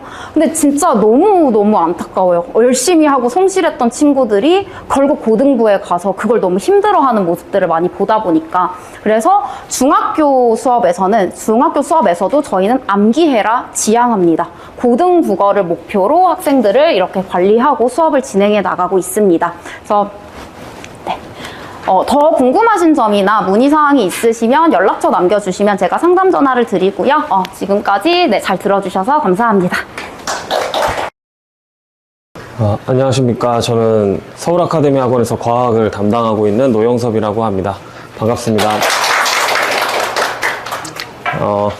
일단은 오늘 중학교 1학년, 2학년 이제 학생들 대상으로 과학에 대해서 간단하게 이제 커리큘럼이랑 앞으로 시험 대비라든지 이런 것들을 간략하게 설명을 좀 드리도록 하겠습니다. 일단 요건 15개정 과정이고요. 요거는 지금 현재 중학교 2학년 학생들까지 해당되는 내용이라고 생각하시면 될 것 같아요. 그래서 중학교 2학년 현 학생까지는 이렇게 3년 동안 과학은 총 4개의 영역이 있습니다. 그래서 물리학, 화학, 생명과학, 지구과학 이렇게 4개의 영역이 있고요. 이 4개의 영역을 여기저기 이렇게 흩어져서 배우는 게 이제 중학교 과학이라고 생각하시면 될 것 같아요. 그리고 이제 고등학교 1학년 통합과학까지도 이렇게 물화생지가 섞여 있다라고 보시면 될 것 같습니다. 그래서 단원별로 연계는 잘 안 되고요. 중학교 때는 단원별 연계는 좀 약하고 대신에 이제 중학교 1학년 과정 보시면은 지구과학 이게 포인터가 약하네요. 그래서 1단원이 이제 지구과학이고 2단원이 이제 물리학, 그리고 3단원은 생명과학, 4단원은 화학, 5단원은 이제 화학이고요. 6단원은 물리학, 그리고 7단원은 이제 교양 과목이라고 생각하시면 될 것 같고요. 그래서 이렇게 물화생지가 이제 여기저기 섞여 있다라고 보시면 될 것 같아요. 그래서 현재 중학교 2학년 학생들 같은 경우는 중학교 1학년 때 시험을 보는 학교도 있고 안 보는 학교도 있었고, 지금 이제 중학교 2학년에 올라와서 이제 2학년 과정에 진도를 나가고 있는데 학교마다 진도가 조금 상이하기는 해요. 그래서 대부분 지금 1학기 때 1, 2, 3, 4단원을 다 마무리를 지었고요. 좀 특이한 학교가 이제 뭐 강일이라든지 아니면 강명이라든지 이런 두 학교를 제외하면 보통 대부분 저 1, 2, 3, 4단원까지를 이제 중간고사 1학기 때 다 마무리를 지었고, 나중에 이제 2학기 때는 저 5, 6, 7, 8단원을 시험을 볼 겁니다. 그래서 5, 6, 7, 8단원은 이제 생명과학, 화학, 지구과학, 물리학 이렇게 돼 있고요. 원래 9단원까지 있는데 거기는 이제 재해와 자연재해와 안전이라 그래서 거기 시험을 보진 않고 이렇게 4단원을 시험을 본다고 생각하시면 될 것 같아요. 그리고 중학교 3학년 올라가면 이제 역시 또 마찬가지 화학, 지구과학, 물리 이런 식으로 진행이 되고요. 이 중학교 3학년 과정, 그러니까 예전 교육 과정에 15 교육 과정은 특징이 뭐가 있냐면 중3 과정이 조금 어렵습니다. 그래서 중학교 2학년 때도 물론 물리랑 화학이 좀 어렵게 나오는데 중학교 3학년 때 요 에너지 전환과 보존 6단원의 에너지 전환과 보존이 조금 어렵게 출제되는 편이고요. 그리고 1단원이 화학이 이제 조금 통합과학이랑 연계되는 부분이라서 요 부분이 조금 어렵게 나오거든요. 예. 근데 이제 지금 이제 되게 애매한 학년이 중학교 2학년인데 이 친구들이 중학교 1학년은 교육과정이 바뀌었고 이 친구들은 아직 안 바뀐 상태에서 지금 이 학군에 보통 고덕중학교, 그리고 명일중학교, 그리고 이제 강동, 강일, 강명 이런 중학교들이 중학교 3학년 때 2학기 때를 이제 시험을 좀 안 보기 시작했어요. 그러니까 원래 이제 교육과정이 바뀌면 자유학년제에서 자유학기제로 넘어오면서 1학년 때 한 학기, 3학년 때 한 학기 시험을 안 보거든요. 그래서 이 지금 현재 중학교 1학년 학생들 같은 경우는 1학기 때 시험을 보거나 2학기 때 시험을 보거나, 그리고 중학교 3학년 학생은 무조건 2학기 때 시험을 안 볼 겁니다. 왜냐면 성적표가 11월까지 완성이 돼야 되기 때문에 아마 중학교 3학년 때 시험을 안 볼 건데, 근데 이제 고덕이랑 명일, 일단 올해는 제가 알기로는 고덕과 명일 같은 경우는 중학교 3학년 때 2학기 중간고사를 안 보고 그냥 기말고사를 한꺼번에 몰아서 보게 됩니다. 그래서 이제 이건 학교 선생님들의 선택인데, 어떤 선생님은 그냥 중학교 2학년 중학교 3학년 때 여기 2학기 내용 중에 한 4단원을 시험을 다 보시는 선생님도 계시고, 어떤 선생님은 그냥 물리화학 핵심만 뽑아서 3단원만 시험 보는 경우도 계시고요. 이제 그렇게 진행이 아마 지금 현재 중학교 2학년 학생도 내년에 그런 식으로 진행이 될 가능성이 매우 높습니다. 지금 고덕은 3년째 그러고 있고, 명일은 올해 처음 그랬고, 뭐 강동이랑 강동, 강명, 특히 강명중학교는 아예 1학기 때 과학 시험을 안 봤어요. 중간 때는 아예 안 보고 기말 때 몰아보고, 지금 이렇게 지금 패턴이 좀 가고 있고요. 여기 강명중학교 혹시 안 계시죠? 네, 그래서 조금 한 학기는 과학 시험 안 본다고 되게 좋아했다가 중간고사는, 근데 기말고사 때 갑자기 4단원을 몰아보니까 이제 학교별 학생이 조금 이제 잘 따라오는 친구도 있고 아예 그냥 포기해버리는 친구도 있고, 이제 이렇게 구분이 좀 되는 것 같습니다. 헬로.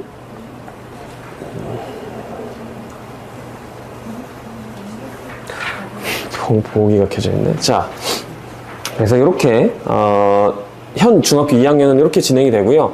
그 다음에 이제 지금 현재 중학교 1학년 학생들의 개정 교육 과정인데요.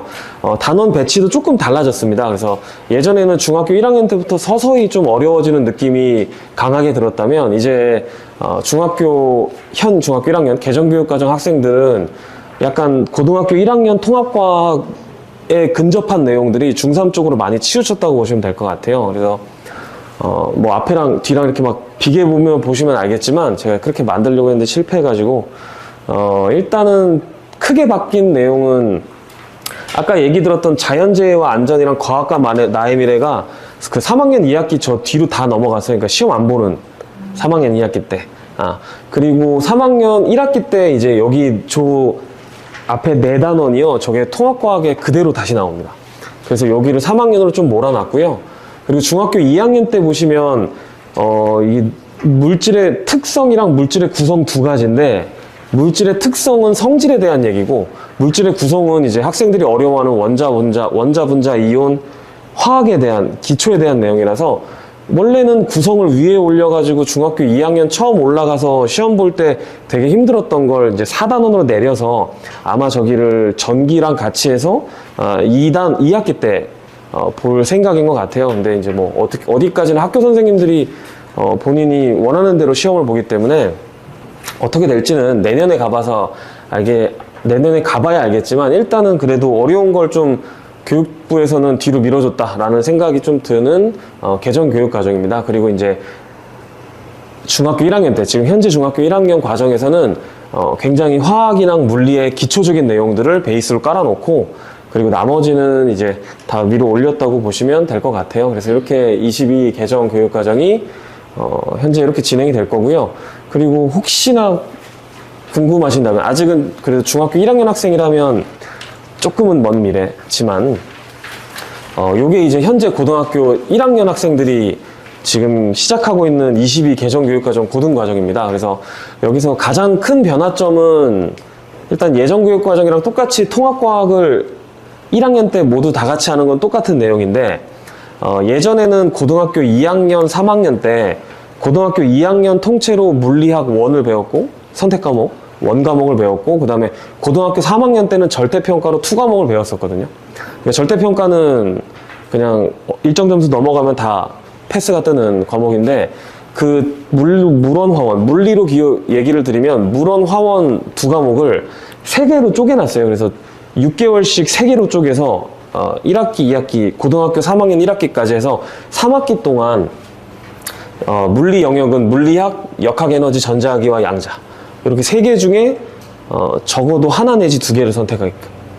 물론 내가 확실하게 물리 영역으로 지원하겠다 그러면 3개 다 들어야 되겠고요. 이렇게 그래서 각 영역당 3과목씩으로 다 나눠놔서 저 중에 한 학기당 3개씩은 이공계열 쪽으로 목표를 한다면 3개씩은 들어야 되고, 그리고 내가 그래도 과학으로 그 순수과학 쪽으로 간다면 아마 3개 이상은 꼭 들어야 되고, 아니면 이제 2개 정도만 듣는, 그리고 나머지 하나는 그러면 저 위에 융합 선택으로 채우는 아마 선택을 하게 될 것 같아요. 그리고 나머지 하나는 뭐 사회탐구에서 하나 듣는가 하시면 되고, 그리고 만약에 내가 인문사회 계열이면 요 일반 선택이랑 진로 선택은 안 해도 됩니다. 안 해도 되고, 대신에 사탐 과목 듣고 나중에 융합 선택으로 그 과학 선택 과목 하나, 이렇게 1년에 하나씩만 넣으면 되거든요. 그렇게 해서 이렇게 진행된다고 보시면 되겠습니다. 그래서 고등학교 과정은, 그래서 예전에 이제 물원화원을 이제 하나는 상대평가, 하나는 절대평가였다면, 이번에는 그냥 고등학교 3학년 1학기까지 절대평가가 이어진다는 게 이제 조금 힘든 점이 됐고요. 예전과 비해선. 대신에 이제 6개월치로 끊었기 때문에 내용이 조금 일부분이 좀 빠졌고요. 물리도 그렇고 화학도 그렇고 좀 일부분이 빠졌고, 그리고 물리학 같은 경우는 그 수학 계산하는 게 정량적인 수계산이 좀 빠졌다고 일단 발표는 나왔는데, 아마 내년에 고등학교 2학년 가서 학교 선생님들이 어떻게 판단하고 시험 문제 낼지는 아직은 미지수지만, 그래도 이게 사람이 관성이라는 게 잘 바뀌진 않더라고요. 그래서 아마 예전처럼 그대로 수능 문제 유형으로 나오지 않을까 생각은 듭니다. 그리고 통합과학 저 1, 2로 수능 본다고 생각하시면 될 것 같아요. 그리고 그 밑에 과학탐구 실험은 저거는 그냥 절대평가입니다. 그래서 그냥 실험하고 1년에 한 번 시험 봐서 80점 넘으면 다 통과. 그리고 시험 문제도 다 알려줘서 그렇게 어렵진 않게 할 수 있을 겁니다. 그래서 고등과정은 이제 이렇게 진행이 된다라고 생각하시면 될 것 같습니다. 자, 그러면 이제 저희가 중학교 1학년이 이제 당장 8월 31일 날 이제 저희가 개강해서 커리큘럼이 이제 이렇게 진행이 될 건데요. 일단은 저기 공란은 다 내신 대비라고 생각하시면 될 것 같아요. 그래서 9월 달에 내신 준비해서 중간고사 보고, 그 다음에 10월, 11월 달에 또 준비 시작해서 12월 중순쯤에 시험 봐가지고 이제 시험은 다 마무리가 되고요. 그리고 저 10월 달 중간에 한 달 정도 시간이 좀 남는데 그때 이제 뭐를 할 거냐면 뒤에 이제 보시면 밑에 이제 6, 7, 8, 9죠. 여기를 시험 범위를 들어갔든 들어가지 않았던 결국에는 그 물화생지 중에 물리학이랑 화학이 기초과학이라 이 기초과학이 제대로 안 돼 있으면 생명과학, 지구과학은 이제 조금 어려워질 수 있어서 그래서 가장 기본이 되는 힘에 대한 이야기 그리고 입자 운동과 상태 변화에 대한 얘기를 조금 한 달 동안 기초를 좀 다져놓을 생각입니다. 그래서 이렇게 진행을 할 거고요. 다시 앞으로 보시면 그래서 이제 지금 여기가 살짝 밀리긴 했는데 보통 제가 생각하기로는 4개월 정도면 한 학년이 어느 정도 마무리가 되거든요. 한 학년 과정이. 그래서 중학교 2학년 과정을 내년 중학교 2학년 시험 보기 전에 마치는 게 일단 목표고 그 다음에 이제 1년 정도 선행이 진행된다고 보시면 될 것 같아요. 그래서 3학년 과정도 3학년 올라가기 전까지 마치고 그 다음에 통합과학을 이제 3학년 여름방학 오기 전까지 맞춘 다음에 이제 여기서 얘네들이 2학기 때 시험을 이제 안 볼 거니까 이제 제 예상은 안 볼 거니까 이때부터 이제 아까 얘기했던 물리학, 화학, 생명과학, 지구과학 중에 일단 기초과학인 물리학과 화학을 좀 미리 이때부터 3학년 여름방학 때부터 조금 한번 맛보고 들어가는 게 훨씬 더 이득이지 않을까. 왜냐면 결국에 중학교 때 배웠던 내용이 고등학교 때 고스란히 다시 나오고요. 그리고 고등학교 1학년 때 배웠던 내용도 다시 나옵니다. 그래서 이게 계속 반복되는 게 좀 있어서 그래서 중학교 때부터 차근차근 조금 해 나가서 고등학교 때까지 선택 과목까지 하면 굉장히 좋고요. 아니면 고등학교 1학년에 통합과학까지만 해도 충분히 지금 제가 여태까지 경험해 본 바 따라가는 데는 전혀 문제는 없더라고요. 그래서 이렇게 진행이 된다고 보시면 되고요. 저희 시험 스케줄은 4주 동안 일단 학교가 여러 학교라 그래도 공통 범위가 적어도 한두 단원은 존재하거든요. 그래서 1, 2주차 때는 공통 범위 다 같이 나가지고 그 다음에 이제 3주차 때는 이제 학교별로 특이 범위 나가고 그 다음에 4주차 때는 보통 문제풀이 어려운 문제 같은 거 풀고 그리고 시험 전에 보충하고 이렇게 진행이 될 겁니다. 그리고 만약에 학교 시험 범위가 너무 다르다거나 아니면 지나치게 못 따라오면 뭐 그때는 따로 이제 클리닉이라고 하죠. 그래서 따로 보충 불러서 이렇게 보충을 진행할 생각입니다. 그래서 이렇게 진행이 되고요. 중학교 2학년은 요거는 이제 한 학기 정도 선행. 보통 중학교 2학년 때부터 과학학원을 들어온다면 과학을 굉장히 싫어하거나 어려워하는 친구들이 대부분입니다. 보통 좋아하는 친구들은 거의 없다고 보시면 되고요. 그래서 저는 한 학기 정도만 선행을 진행하면서 끊임없는 반복과 그래서 계속 반복하는 그런 스타일로 진행을 좀 하고 있어요. 그래서 천천히 나가되 깊이 있게 그리고 반복하면서 제 목표는 제가 제일 기분 좋은 얘기 중에 하나가 뭐냐면 고등학교 1학년 때 3월 모의고사가 중학교 전체 내용을 시험을 보잖아요.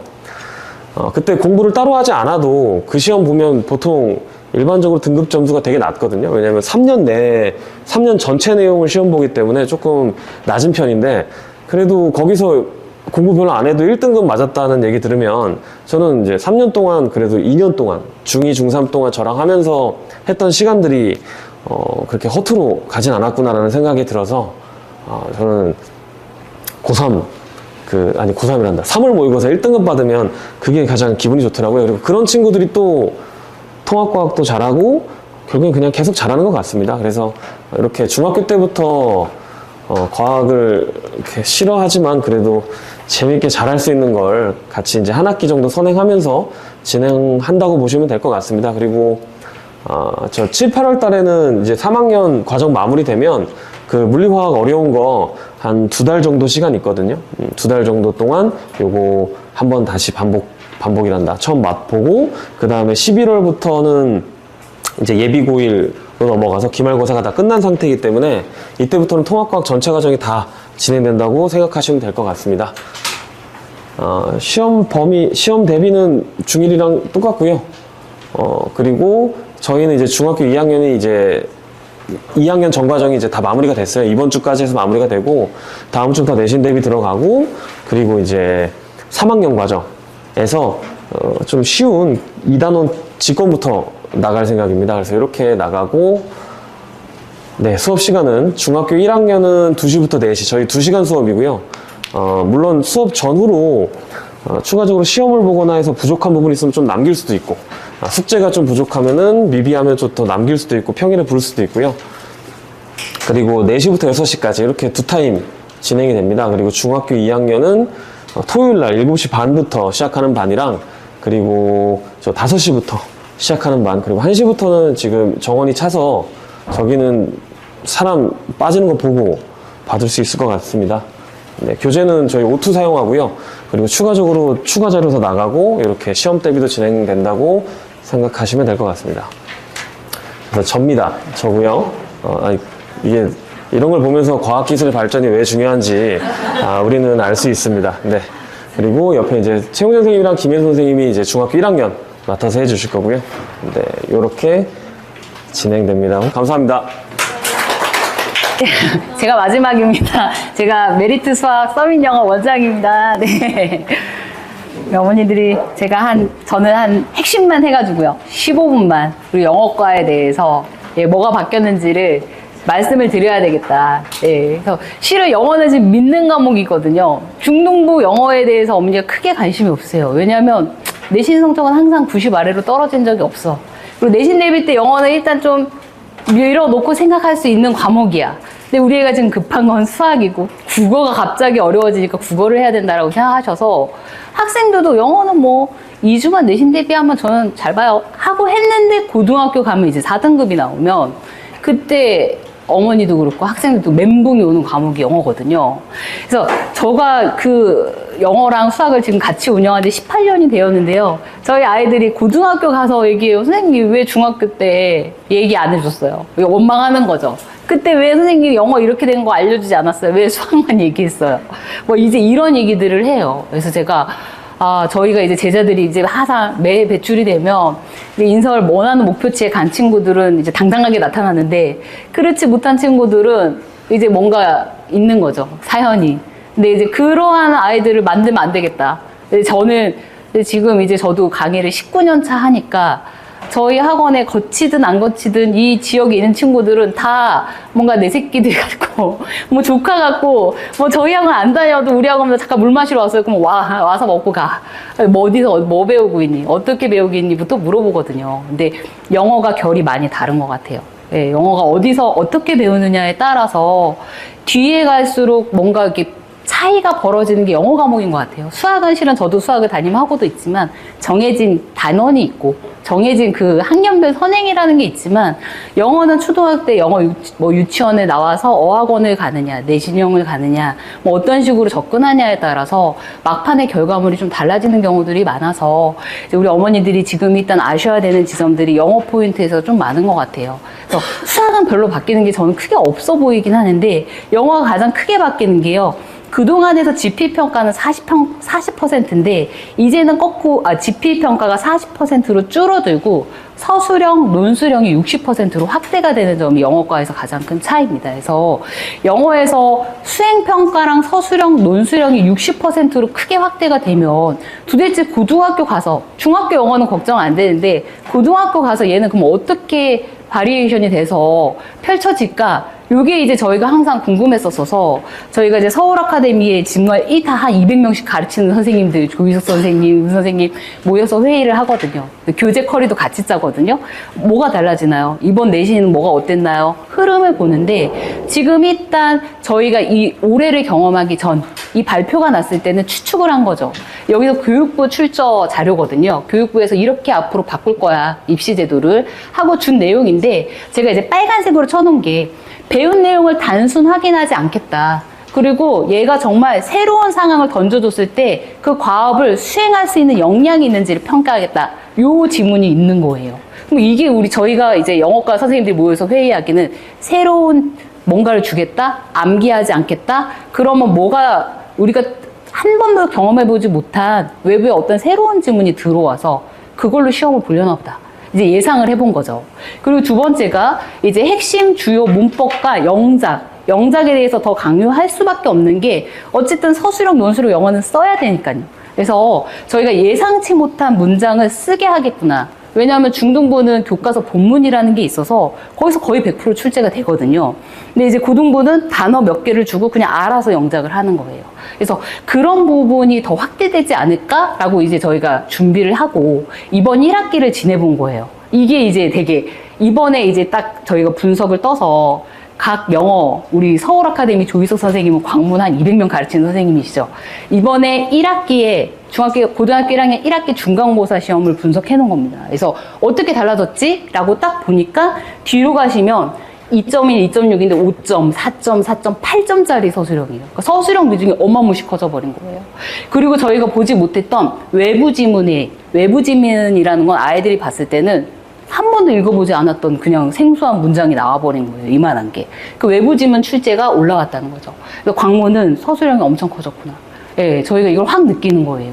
그 다음 학교를 보면 이제 상일여고거든요. 상일여고는 우리 여학생들이 원하지 않아도 많이들 가게 될 수밖에 없어요. 지역적으로. 이제 상일여고 원래부터 악명이 높아요. 영어가 어렵고 서술형이 유난하고 단어 몇 개 주고 문장을 써야 되는데 문장을 써도 어떠한 문법을 배운 틀 안에서 제대로 쓰지 못하면 감점을 많이 줘버리는 학교여서 상일여고는 영어가 어려운 학교인데 이제 상일여고도 지금 우리 이제 클로이 쌤이랑 한나 쌤이랑 이제 여러 이제 고등부 선생님들이 분석을 해놓은 자료들을 보시면 상일여고도 어법이랑 빈칸 추론 그 다음 주관식 서술형에 대한 배점이 늘어난 거죠. 그래서 이게 상일여고도 듣기를 빼버리면 지금 빨간색으로 쳐서 이렇게 해놓은 게 다 문법과 어법이고요. 이게 서술형, 영작에 연관된 문제들이에요. 빈칸 추론. 이제 여기서 보면 이제 한영고는 원래부터 시험 양이 방대해요. 다른 학교의 뭐 지문의 2.5배? 그래서 뭐 3주 내내 본문 해석을 다 해줘도 다 못하는 그 정도의 방대한 양을 줘버리기 때문에 암기가 안 되는 학교거든요. 애시당초부터. 근데 이제 여기는 시험 체감 난이도가 매우 어려움이라고 이제 우리 류티영 선생님이 한영고 담당자들이 써놓으신 거예요. 그러니까 여기에 지금 그러면 가장 큰 특이사항은 뭐냐? 외부 지문이 7개나 출제된 거예요. 그러니까 아이들 입장에서 멘붕이 오는 거죠. 이거 한 번도 보지 못한 본문. 중학교 때는 있는 교과서 본문 1, 2, 3가를 외워가지고 풀었는데 한 번도 보지 못한 지문이 막 7개나 있어.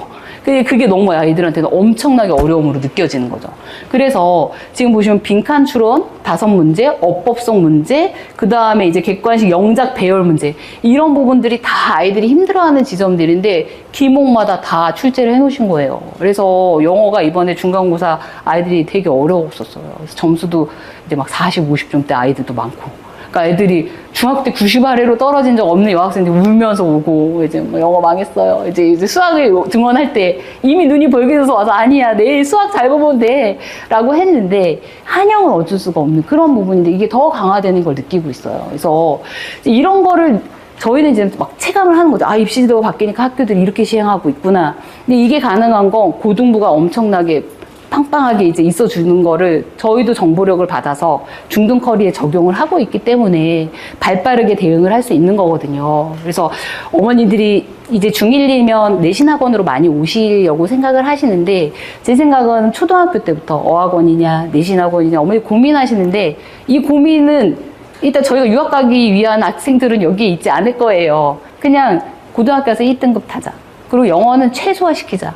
모든 고등부 수업이 주 1회 수업이거든요. 2시간 반, 2시간짜리 수업밖에 안 해요, 우리 선생님들이. 아이들도 시간이 없어요. 그럼 영어는 자료를 주고 알아서 그걸 해결하고 오답만 클릭하고 가야 되는 구조를 만들어야 되는데 고등학교 가서 뭘 배운다의 개념은 이제 없어져야 되는 거기 때문에 미리 완성을 시키는 게 영어과의 목표가 되어야 된다고 저는 확신하고 있어요. 저희 고등부 선생님들도 한결같이 얘기하시는 거죠.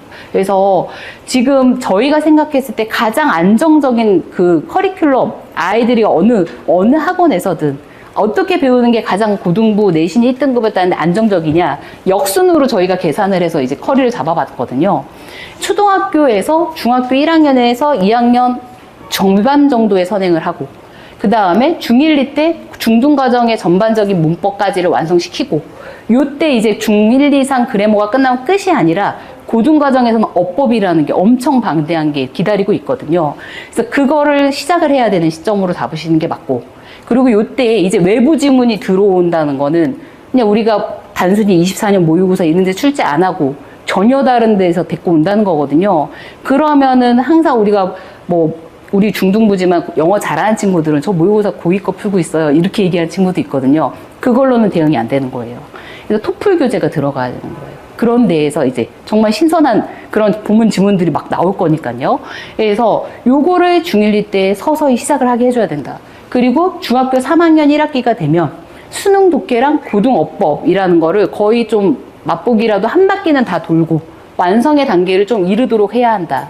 그리고 3학년 2학기가 되면 이제 내신을 준비하는 거죠. 1학기에 고등부가 이 지역은 어떻게 외부 지문이 나오고 어떤 식으로 출제되는지의 큰 흐름은 비슷하기 때문에 이때 시험 대비 모드처럼 들어가서 시작을 해서 완료가 되고 나면 이제 그 다음에 입학을 하면 내신 대비로 주 2시간만 1회로 해도 그래도 그 친구들은 1등급이 나오는 구조가 되는 거예요. 그래서 우리 애는 이제 중1인데 중1 그림 하는데 하고 너무 늦었나 생각하시지 마시고 지금부터 코스를 지름길로 잡으시면 돼요. 교재사항도 요 코스에 맞게 짜시면 돼요. 그래서 영어가 조금 더 어려운 게 영어는 과목은 영어인데요. 아이들이 갖고 다니는 책은 이만큼 많아요. 영어학원 한번 옮기려고 그러면 책 다 다시 사야 되잖아요.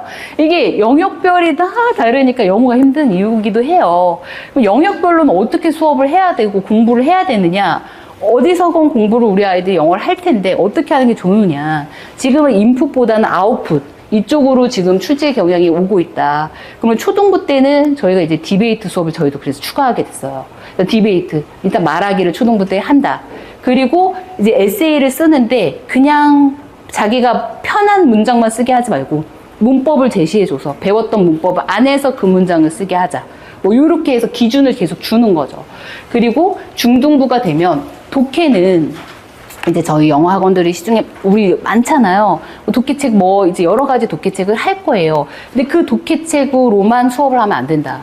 이제는 우리 친구들이 어머니들도 실은 이제 다 어딘가의 영어 학원에서 수업을 우리 친구들이 하고 있을 텐데 독해 교재를 보셔야 될 것 같아요. 그래서 우선 그냥 일반적인 수학에서 쌤 풀듯이 그러한 쌤 정도 급의 영어 교재를 푸는 것이 아니라 여기에 이제 수능을 대비할 수 있는 토플 독해가 들어가야 돼요. 왜냐하면 외부 지문이 더 늘어날 거거든요, 앞으로.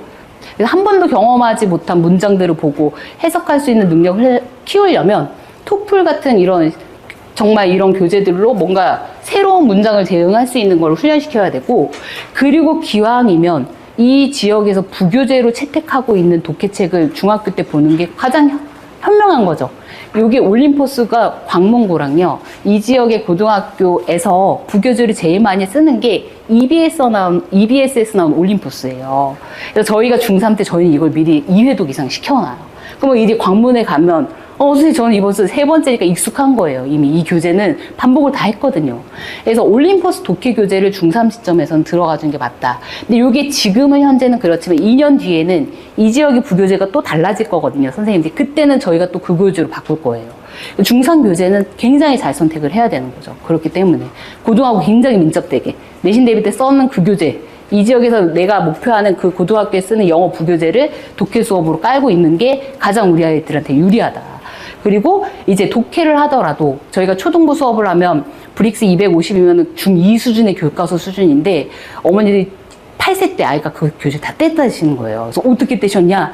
했더니 그냥 읽었다고 하시더라고요. 그런 읽는 게 고등학교 선생님이 제일 싫어하는 독해 방법이에요. 그 영어 선생님이 그거를 집요하게 딱 예민하게 그 지점을 파서 오답을 만들거든요. 고등부 선생님들은. 그래서 초등부부터 저희가 원하는 건 정확한 해석. 주어 찾고 목적어 찾고 누가 누구를 꾸미는지 정확하게, 그걸 저희는 직독직해라고 하는데요. 이렇게 해서 브릭스 250을 읽어 나가면 못 읽을 거예요, 아마. 대략 단어 몇 개로 뜻을 어렴풋이 해석해버리면 그거는 오히려 잘못된 방법이다, 완전히. 저희 고등부 선생님들이 저희한테, 초중 선생님들한테 항상 이제 회의 때 얘기하는 말이 그런 해석 좀 시키지 말아라. 그렇게 어학원에서 배워왔던 애들, 고등부 아이들 모의고사 풀려보면 다 안 돼. 근데 다 들려있다. 그게 그 원인이다. 근데 그 버릇이 빨리 고쳐지지가 않는 거예요.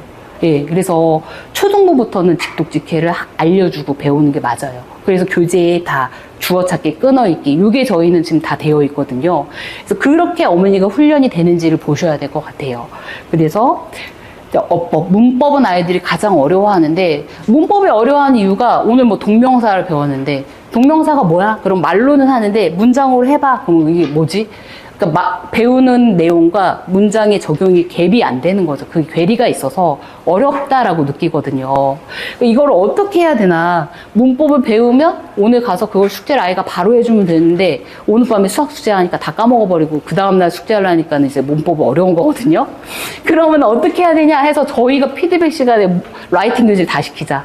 오늘 문법에서 동명사를 배웠어. 까먹기 전에 핫할 때 머릿속에 있을 때 피드백실로 다 같이 이동해. 그러니까 거기서 라이팅을 시키는 거예요. 이게 숙제로 나가버리면 오답만 왕왕성이 와서 고치는데 1시간이 걸리기 때문에 저희가 영어 시간이 긴 이유가 그것 때문이에요. 1시간 여기서 시키는 거예요. 까먹기 전에. 물론 거기 외에도 이제 저희가 내신 때 문제도 풀리고 단어 제시도 있긴 하지만.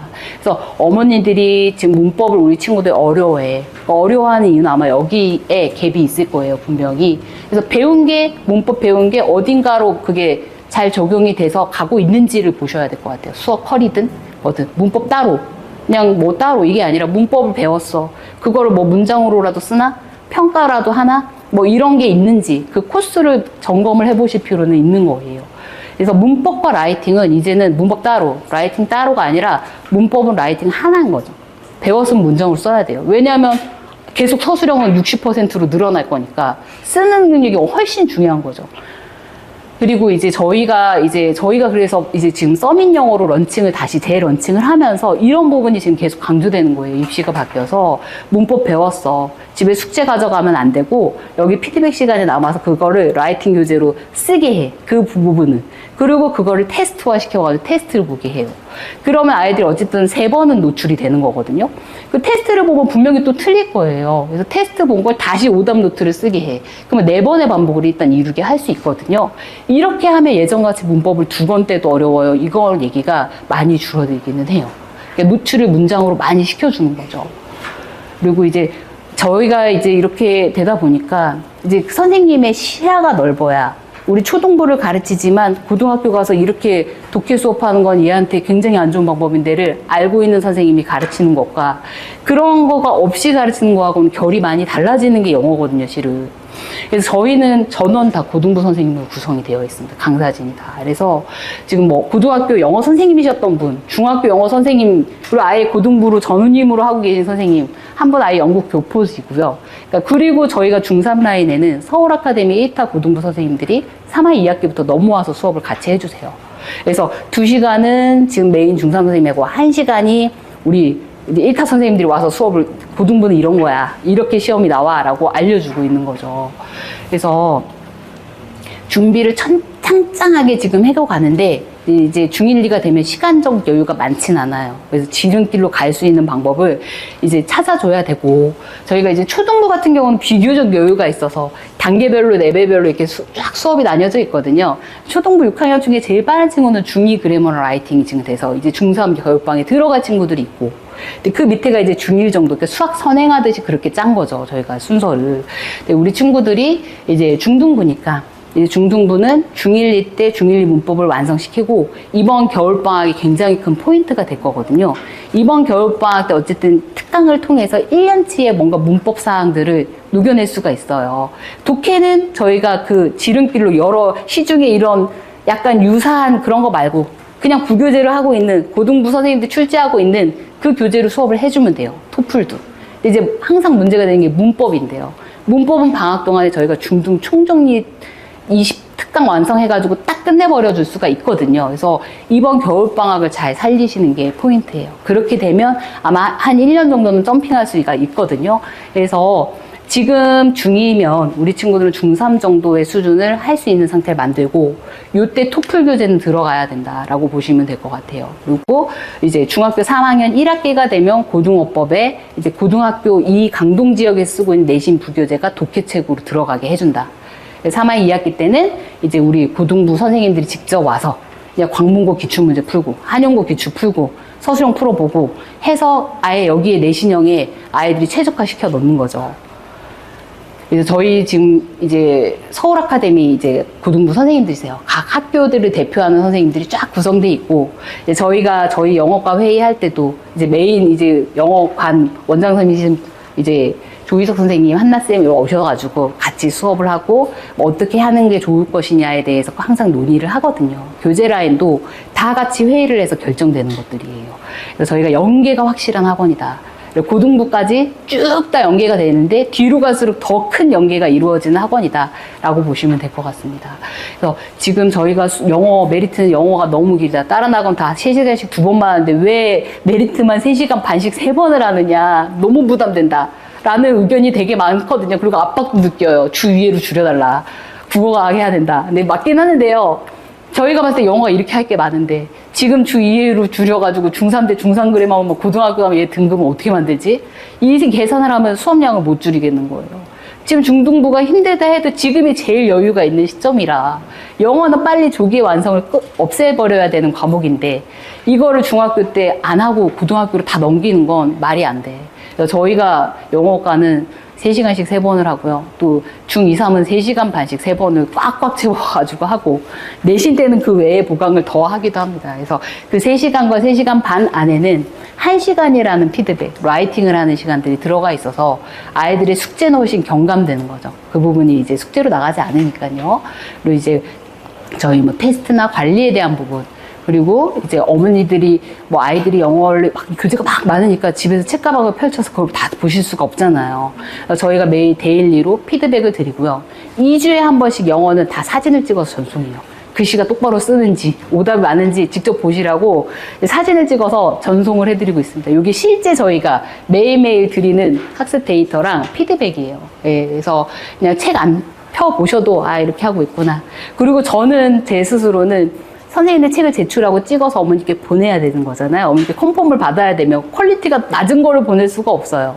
자동으로 교재 완성도가 높아지는 이 교재를 사진 찍기 전에는 애를 남기고 막 해가지고 완성도를 높여 그리고 어머니께 보내는 작업이 있어서 교재 완성 수준이 높아질 수밖에 없는 거죠.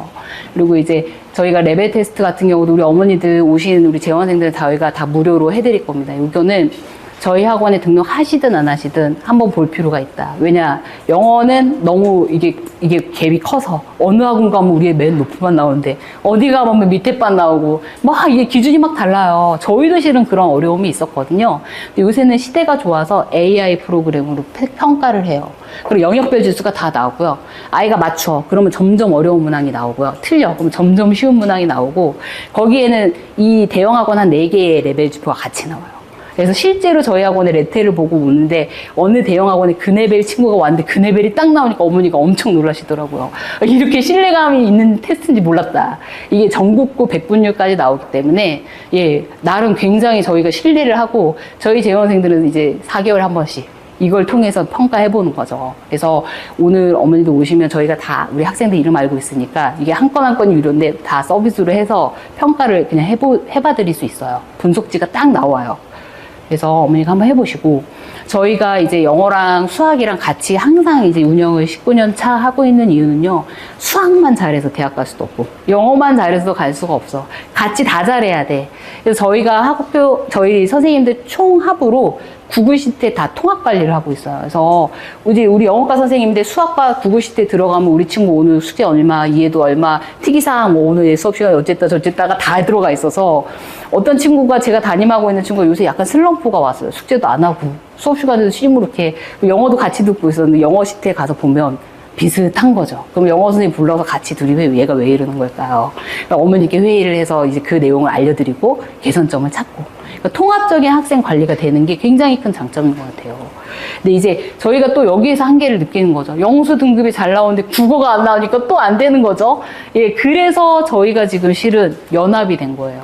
저 메리트 수학, 서민 영어, 서울 아카데미, 그 다음에 고등 전문 수학, 1타 수학으로 이게 그러면 한 학원이면은 어쨌든 전문성이 흐려진다. 각 다 학원은 다 개별적인 걸 유지하되 연합 통합으로 해서 우리 아이들을 관리하자.